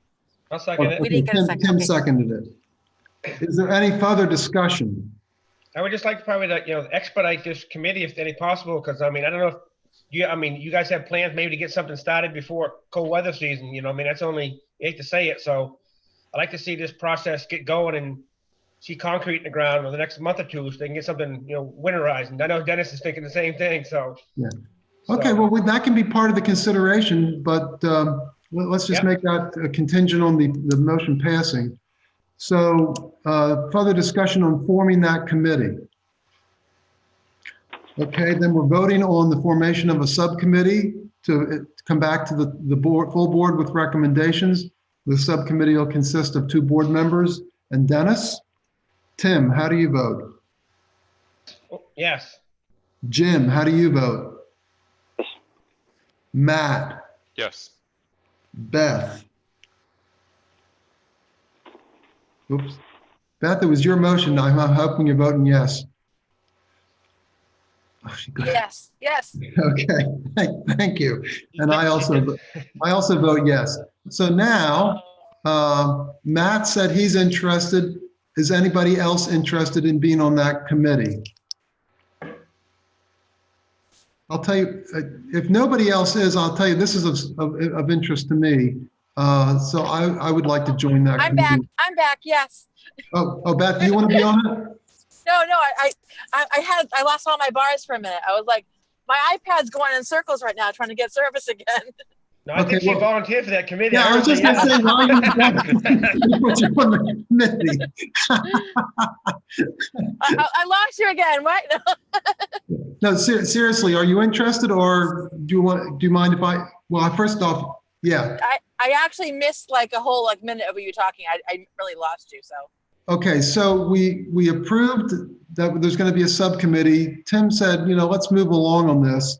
So we're trying to figure out who's going to be on the subcommittee. Matt's already volunteered, so we give him first choice. So then of the remaining four of us, is there any one of you, Tim, Jim, or Beth that's interested? Because if you are, then I'll stand down. If you're not, I am definitely interested in being on the committee. Just as a fair warning, all meetings will be held on the Harleys. So On the what? we'll be on motorcycles while we meet. Oh, I don't have one. I have a tractor though. Close enough. Okay. I guess I'm not hearing from Jim, Tim, or Beth in terms of interest, so I'm going to be on that committee unless somebody objects. Okay, so that's Hal, Matt, and Tim. Okay, so Matt, I'm going to ask Al, you. Matt, and Dennis. Oh, Al, Matt, and Dennis. sorry, I was just looking across You're my off the committee, screen. Dennis. Just go home, Dennis. Okay. So Matt, I'm going to ask, it's Hal, Matt, and Dennis. I'm going to ask that Matt organize the first meeting. And do. Okay, great. Thank you. A Dennis, nice little barber shop you'll be able to meet at probably. That would work. Yeah, whatever he's organizing, we're taking the lead from him. And I'm pointing over there at Matt, not Tim. Okay. Anything else, Dennis? Or let's just wait till the meeting. When was the last time he was at a barber shop? It's been a while. Whoa, hey, no personal attacks. No personal attacks. Jeez. Okay. Thank you, Dennis. Looking forward to meeting with you. Thank you very much, gentlemen and ladies. Have a great day. We Thanks, will. Dennis. Thanks. Okay, I'm moving along to property revaluations. And I guess, to be honest, my head's spinning on this. I saw several different memos. I saw all kinds of emails. I saw notes from the state. I saw some additional information from Jim. And so, Jim, if you don't mind, I'm just going to ask you for your assessment of where we're at and what steps we need to take next, or any concerns that you have, because to be honest, I think you have the best handle on this. So if you're comfortable speaking up, I'd appreciate it. Sure. Okay, let me see. As of today, we have a general assessing and a data verification contract approved with our current assessor. DRA has signed off on it. What we don't have is an approved reval contract. So our current assessor is asking us when we're going to be sending out the RFP for the reval. I've talked to DRA, Sam Green. He's the assistant director. He has provided me a guidance regarding 2020 reval requirements during COVID-19. So they have relaxed the reval requirements a little bit, but because our assessor has been doing, and I can't say this word, cynical inspections every year the last 3 years, we don't have to have a full reval done. We only have to have a cynical reval done, which is a lot well, I can't say a lot cheaper because we haven't sent the RFP out yet, but it'd be a lot quicker. So there's about 6 other towns in our current situation as far as DRA is concerned, and I can send out this guidance regarding 2020 revals that Sam Green issued back at the end of April to the rest of the board members. But it's pretty good. But I think we have time to we still have plenty of time. Hal, I gave you a copy a few weeks back of a. I'm sorry. Go ahead. No, keep going. You're doing well. Yeah, so I can send around a sample reval that DRA sent to me. I think, as long as we do something in the month of June, have an RFP out in June and maybe award a contract in July, I think we'll be in pretty good shape because the assessor has been doing these updates every year. Okay, that is indeed good news. How hard do you think it's going to be to get an RFP pulled together, given that we have a draft to work from? I can do that like within the next, maybe by early next week, I can have it and send it around. Okay. Yeah. Does it need to go to legal review or just DRA review after that? Oh, it should go to, well, let me back up a second. It should go to legal review, and then once we send it out, and once it comes back, and once we sign a contract, then it has to go to DRA, and DRA has 10 days to make changes or suggested changes to it, and then if there are changes, we just go back to the contractor, to who we awarded the RFP to, and make those changes. But DRA says in most cases the changes are not material. Okay, so the key thing is to get the RFP out. That sounds like the critical path? Yes, yep. Okay. Can you work with Lisa on that? Sure. Okay. If you don't mind doing that, I would appreciate it. Tim, did you want to help on that? Is that what you're waving your hand for? Well, no, I don't want to. But is she available to work with Jim on that matter? I think in another 2 days she should be. Yeah, and if not, we're just going to have to make alternate I just want to make sure provisions. we're looking out for her too. Yeah, we just have to, we have to move forward. And if we have to figure out something else, we're just going to have to figure something else out. But Jim, if you could jumpstart us on that, that again would just really, really be appreciated. All right. And on to that point, if there's something that I can help you with, or without confusing the issue or making it worse, let me know. I'm certainly willing to help too. And I'll send out that, it's like a 3-page thing from DRA, but it's pretty self-explanatory. So, there are 6 other towns, I think I already said that are in our same boat. So it's not like we're trying to catch up. As long as we move forward and, issue the RFP, we should be in good shape. Okay, very good, Jim. And then we'll have further. Al, can I just mention one other thing? Yes, please. The last couple times, I think I brought it up.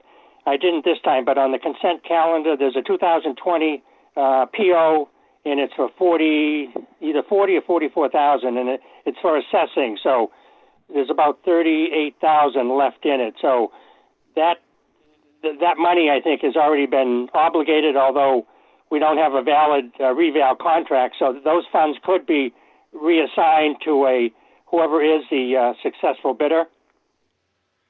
Yeah, Jim, I recollect that from our budgeting process also, that we included funds, or that funds were somehow included in that. So yeah, I think funding will not necessarily be a real concern, but we do need to make sure all the I's and T's are crossed on that. And maybe Catherine could, or I guess Susan, could you add to the to-do list for Catherine to check into that to make sure we know what funds might be left out of that line item, and whether or not that can, whether how much we have left to apply towards the reassessment. Catherine, do you understand what I'm asking? Yes. Okay. Yeah. That PO that is open is for our monthly assessing services, contracted services, just Yeah. an FYI. So let's check that, how much funds, we expect to expend. Does that include reassessing or not? I believe it might. The whole ball of wax, and let's come back to the next meeting, knowing exactly where we stand. And when we issue the RFP, knowing whether or not we have to scramble to find more funds or whether we're in good shape. Sort of like the way Chris handled the mowing. He came back and he said, here's the contract. Here's how much money's in the budget. This is how much I have left. Here's how I'm going to use that money. So if we could do the same thing on this, I think that move us down the field. Okay, so Susan, you captured that to do, right? Thank you. And Jim, thanks again. Really appreciate your knowledge and diligence. And Hal, can I just add one more sentence? Sure. Got an email from our current assessor a couple hours ago, and he said, when the RFP is going to be sent out because time is getting short to finish the reval or to do the reval. Yeah, I think it just adds to the urgency, Jim. So that's why I'm so appreciative of you willing to, at least get us jump started here.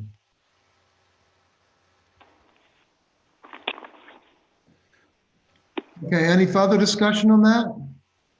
Okay, we got a couple to-dos out of that. I'd like to move on to transfer station fee proposal. I think really what we're talking about here now is we got an email from Chris on some changes, not fee proposals per se, but some changes that he'd like to recommend. I do remember seeing an email from, I believe, him directly.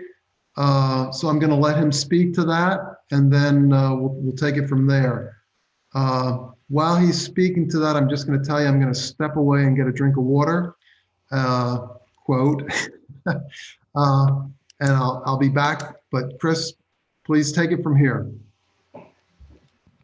So basically, in your guys' packet, I sent a small letter to you guys, just stating the fact that at the transfer station, once the whole COVID thing started, that we weren't accepting any fee-based items to limit our exposure to it. After quite a bit of pushback from the public, a lot of disgruntled people about it, I feel it's now better now that the risk isn't as high to actually start accepting fee-based items again and moving forward with them again. And I would just like to ask the Board of Selectmen's approval to overturn the decision from 2 months ago. Has everybody read Chris's email? I think it laid out pretty good. He had, the people on board are good with it, and how he's going to do it, just like, through the bins and sanitize it and stuff like that. So that was I'm happy with it. My 2 cents right now. While the chairman, Thank you, I will Chris. ask if anybody has any questions for Chris. I'm sorry, Matt. Chris, I'm sorry. Hi, Beth. Hi. But we're still keeping the swap shop closed, right? I didn't read the email. I'm sorry. Yeah, that I would kind of like to keep, because I mean, it's such a tight quarter in there that it's something I really can't, mitigate, keeping people out of. So it's easy to keep that closed for now. Okay. Thank you. Another thing on the swap shack, I mean, that's staffed by volunteers. So if, somebody goes in there and does cough and contract something, I mean, those volunteers, I mean, how do we cover the volunteers? Are they covered, or it's kind of I mean, most volunteers, I'm pretty sure most volunteers fall under our workman's comp regardless, but that would be something we'd have to seek legal on. It might not be worth taking the risk. I think keeping it closed and opening up your side of the street would be good. So in my proposal, I'd asked to accept credit cards only to kind of limit the exposure of handling like household checks and things like that. Obviously, we don't accept cash in the first place, so that's not a big deal there. But somebody writing a paper check and giving it to my guy, then us having to bring it up to the girls and at the office, that's why I figured do credit cards. There's enough length on the credit card machine that I can actually put it outside on a small table and they can access it themselves without us even touching it. So that's basically the best thing to do. Okay, We have so, all the, go ahead, Hal. no, go ahead, you finish. Do we have all the, the gloves and sanitizer and good to go, Chris? If we, vote this in, you good to go for a little while, restock? Vina had made us some. I had actually gotten a couple from Beth when she had a little bucket outside for the guys. And then even Mark, Chief, is actually, we got enough of a supply that I could steal some off of him, and I don't foresee him having any issues. Okay, good. So I'm looking for a motion to implement the changes recommended by Chris's email to us. Do I have a motion to that effect? I see Tim. So Do I have a moved, yep. second? Second. Thank you, Matt. Okay, so we're going to for this motion, we're saying we're going to follow the recommendations as outlined in his memo. So it's already documented for us. Is there any further discussion on this? Chris, Whoops. yeah, Chris, will you be posting this on Facebook? Yes. Okay. Well, so the biggest thing is tomorrow, because we have a bunch of people that have been anxious for dumping material in the first place. So tomorrow, I'm pretty sure we're going to get bombarded, but it'll go on the Facebook. I'll put it on the community chat page, and I'll, Get it on our website too. So effective immediately. Pardon? Effective immediately. Yeah, when we Yeah. voted, it goes, yeah. Yeah. Susan, is that something you can do, is put it online? Because I have no access to that. If you just want to send me something in writing, or do you just want me to write it? I think you can just, You're more than welcome to go. you Effective guys immediately? wordsmith it, yeah. You guys decide, but basically we're accepting fee-based materials now, credit card only. Do it Matt. right now. So I think given the recent guidelines from CDC on surface to surface transfer, I don't know if we even need to limit it to credit cards, right? I mean, if we can use the same system of drop your check in the basket and you retrieve it the same as handing the basket over for a receipt, that person-to-person contact is still limited. I think that's what we need to mitigate more than anything else. I think given the most recent round of, now granted things change quickly during this, but Yeah, the most like, recent until round next week. of guidance, it sounds like we could be pretty safe in accepting checks as well as credit cards. How does that affect, like Chris bringing them up to the ladies in the office? So the most recent batch of guidance from CDC says that surface transfer is pretty limited. So that the virus is unlikely to be transmitted from a check to a person to an eyeball per se. Okay. Again, I'm throwing it out there that's the most recent round of advice. If we want to move forward with credit card only and then put checks back online down the road, I'm okay with that too. I just wanted to throw it out there. Yeah, I think the motion right now is to accept his recommendations as written, which do not include checks. Is that correct, Chris? I mean, if the guidelines are there and if the state's working by it, obviously the state, they see a lot more issues than we do at the transfer station. So, I mean, if the guidelines are there and they're accepting it, then I have no problem going with the state's word on it. Okay. I'll make an amendment to the motion.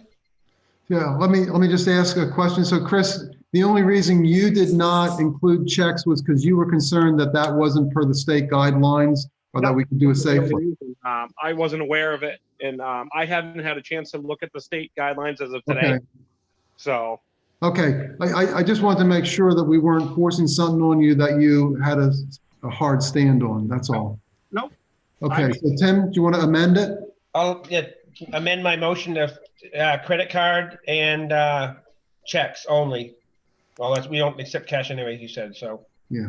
Okay, So- Matt, or who wants to second? I'll second. I'll amend the second. Okay. Further discussion? Hearing none, roll call vote. Jim, Yes. Matt, Yes. Beth, Yes. Tim, Yes. and Hal. Yes. Okay, so Thank Chris, you, Chris, for accepting this. So yeah, thank you for making the recommendations. Jimmy and working Mike and the with us. boys. Yeah. thank them very much. No, thank you, guys. Tim, you had your hand up for I another just question? had a question about, like I said, I haven't looked at the last, the CDC that Matt just said about the touching the checks and stuff. And does that go as much as the mail? So can we start opening the mail every day? Or how does that, is that a different subject? I know it's obviously a different subject in the transfer station, but you said it's a less of a cause now of, touching paper and transmitting it to your fingers, to your face, so on and so on. So how does that affect us opening the mail at the town hall? Just to That might be something, Matt, if you could pass that feedback on to Jim, Beth, and Lisa, so we have that information. Then we'll leave the operations in terms of how they do stuff at the office to that subcommittee, because that's the way we had agreed to handle that, I think. Okay, and so then moving on, Chris, did you want to say anything about cost per snowstorm, or at least talk to that point? Or are you ready to do anything with that tonight? I do have it written down in my shop. The only problem is there's so many variables, unfortunately, that it's so hard to track. I mean, so like your cost base average, is around $4,000 to $5,000 per 4-inch margin. But then you have salt and sand added on top if there's an ice event, or, road conditions, the temperature varies, it doesn't melt off. So, I mean, that is one of the hardest variable things. Yeah. Well, that's why I was wondering exactly what we'd be able to pull together. And I guess I'm sort of wondering if maybe, we do a sort of more of a consolidation overall over the whole year instead of cost per snowstorm, and maybe just offer up some statistics like over the course of the whole season, we plowed, this many inches of snow. I think about what information you have, but maybe an aggregate is better, because then we can sort of compare year to year overall what kind of resources went into the snowstorms.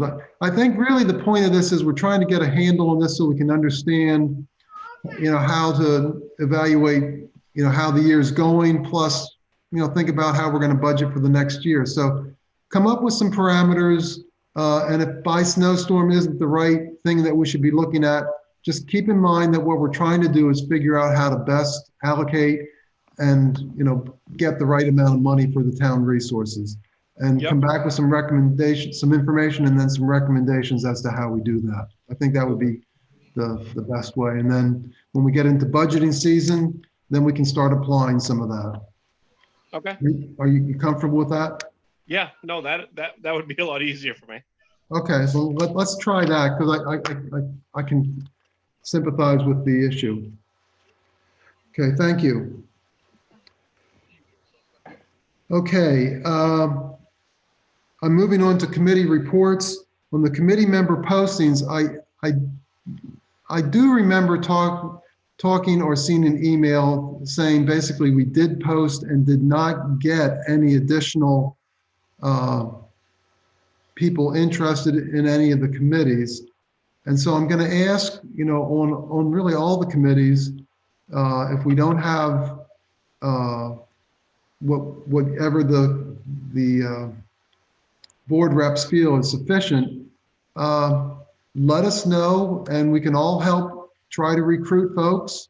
I'll be honest, Tim, you probably know more people that are knowledgeable about the road stuff than I am, but I'm still willing to ask folks. So I think that's the approach we need to take. And what I found both, townwide and also in some of the other organizations I work with, I think if people are asked, I think in a lot of cases they're willing to contribute. So we just need to talk to enough people to find the right folks. Does anybody else want to suggest an alternate approach or speak to that point? Okay, if not, then like I said, we have some things related for the highway and the facilities that would really be useful. So please try to move those along. I'm now going to move on to the budget, what Jim and I call the BudFin committee. Jim wrote up some notes from our last meeting. We were going to go over those on the 12th. We didn't get to this item. So Jim, if you have the minutes available, they were published. If you want to address some of the highlights, now would be the time to do it if you feel comfortable doing so. Okay. Yeah, the first thing, there were 2 pages that are included in the handout. One is the meeting minutes, and then we also had an analysis of the town surplus, budgets, and expenditures. So Hal and I spent a lot of time going over that, and I don't want to spend too much time on it, but our current unrestricted fund balance, our fund balance policy that the selectmen adopted several years ago makes us or requires us to have at least 6% of the total budget in unrestricted fund balance. So DRA looks at the total budget as not just the town budget, but also the school budget and our county budget that we have, Rockingham County. So right now we're about 10% of our total budget now.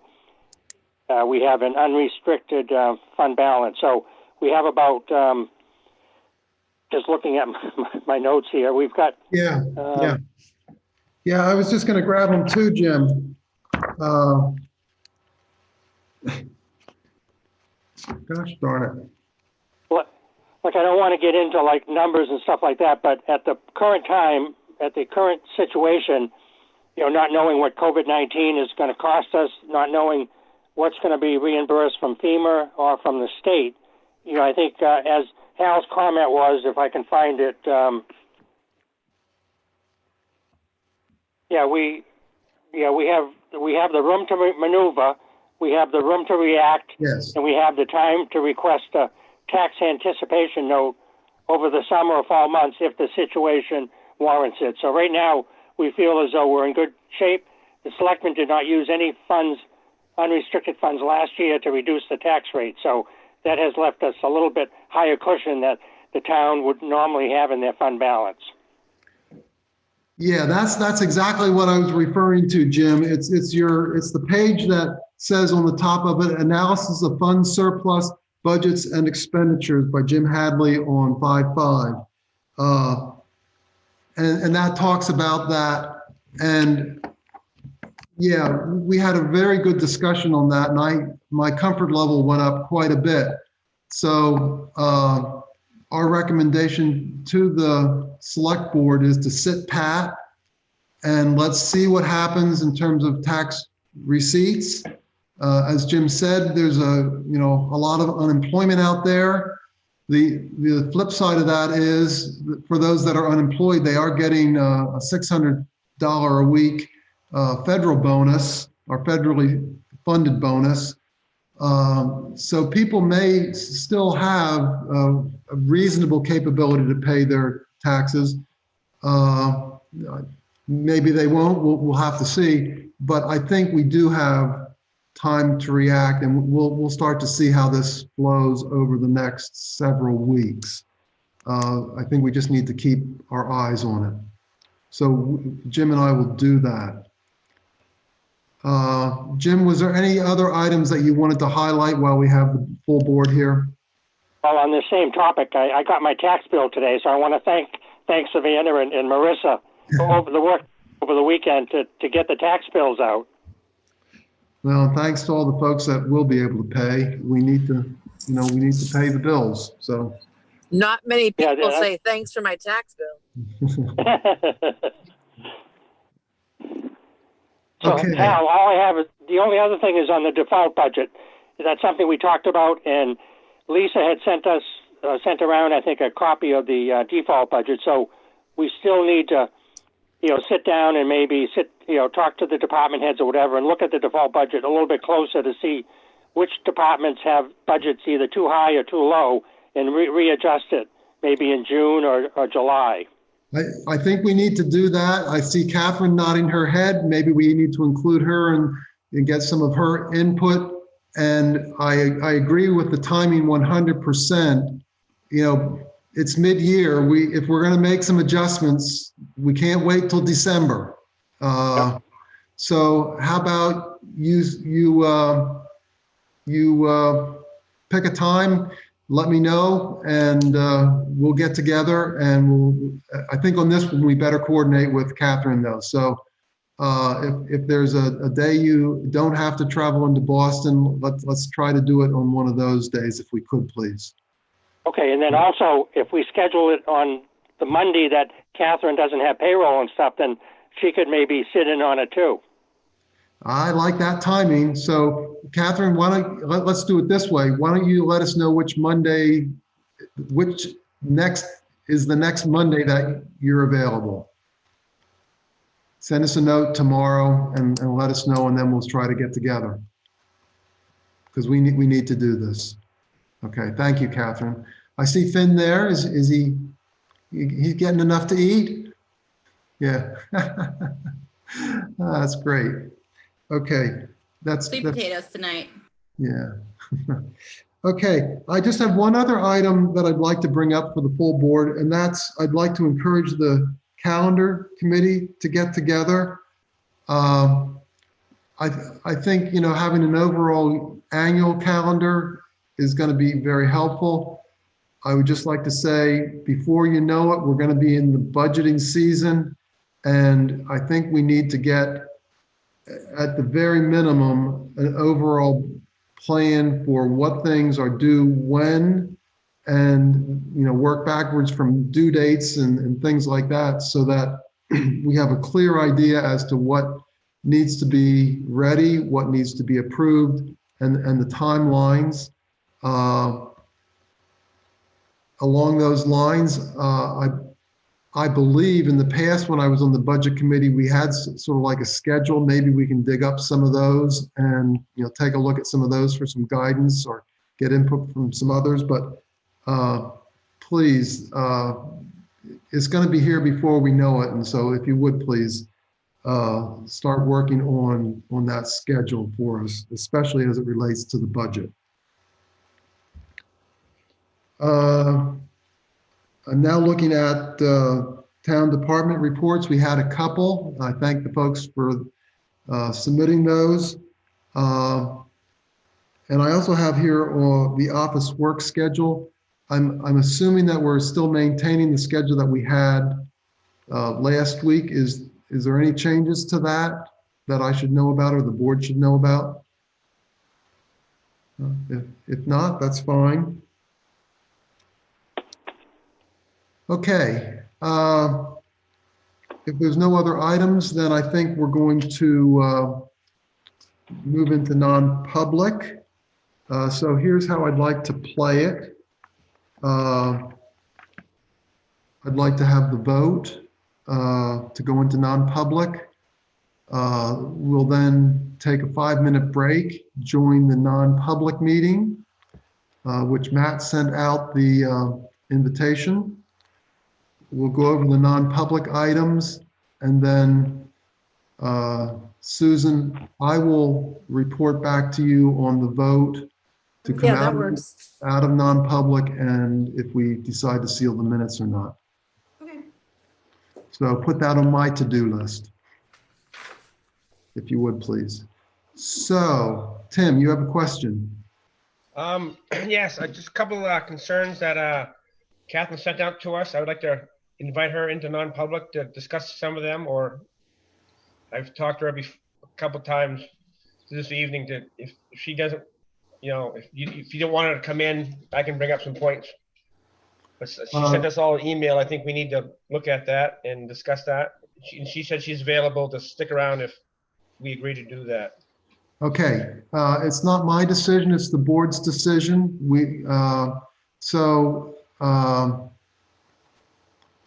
I don't, geez, you know, this is a technical question. I don't know if we can vote on what we're going to do in non-public in public. Well, you can't vote on anything in non-public. Yeah, well, we do vote on certain procedural things, Susan. Well, this is more procedural than, you know, like you say, yeah. I don't have a problem with Susan being included, excuse me, with was it Susan or Catherine? I'm sorry. Catherine. Catherine. I'm okay with it. How do the other board members feel? So if we have her come in and then she can leave when we're done, right? That would be okay. Okay. Matt can invite her in because she needs the code, and then Matt can cut her out, correct? Yeah. Correct. Matt, so if that's I mean. You're out. Okay. I'm going to be a little bit strict about this, okay, in the sense that we need to be careful about how much time we take up on some of these things, because we absolutely need to get through some of these other items. So Catherine, I guess if we invite you in, I'm going to ask you to be very direct and very brief. Does anybody else have any concerns or questions about how we're going to handle this? Okay, so we have some new hire things to discuss with Mark. We also have some stuff with Catherine, so I think we'll do Catherine first, if you don't mind, Chief, because maybe some of the stuff she has to say will, reflect some of the things that you have input on.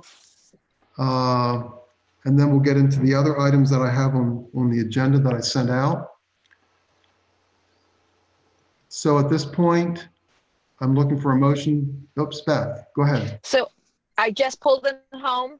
Can we have like a 8-minute recess so I can actually go pee? It's been a long ride. Yeah, Okay. that's fine. How about with this? How about this? Okay. My computer says 8:20. We're going to reconvene in non-public at 8:30. Okay, thank you. Okay. Matt, you send that link to Catherine? Already sent it. Oh, awesome. Thank you, sir. Great. Okay. Hal, just shoot me an email with all of the information tomorrow morning. Yeah, I'll try to remember. You know how that goes. If you put it on the to-do list, I feel more obligated. I'm telling you, once the meeting's over, I'll try. I'll try. Okay. Please send me the information. Hey, we're cutting into best time here. Great. I know. Okay. We need to vote to go non-public. Yeah, I know. That's what I'm saying. Come on. We have a motion from Tim. Do we have a second? Second. Second. Okay, roll call vote. Do Beth first. No, Matt first. Matt first. Sorry, Beth. Matt. Yes. Beth. Yes. Tim. Yes. Jim. I think I heard him say yes. Yes. Yeah, thank you. And Hal. Yes. Okay. So reconvene in non-public at 8:30. Thank you. Good meeting. Thank you. Thank you, Susan, for jumping in on this. Appreciate it.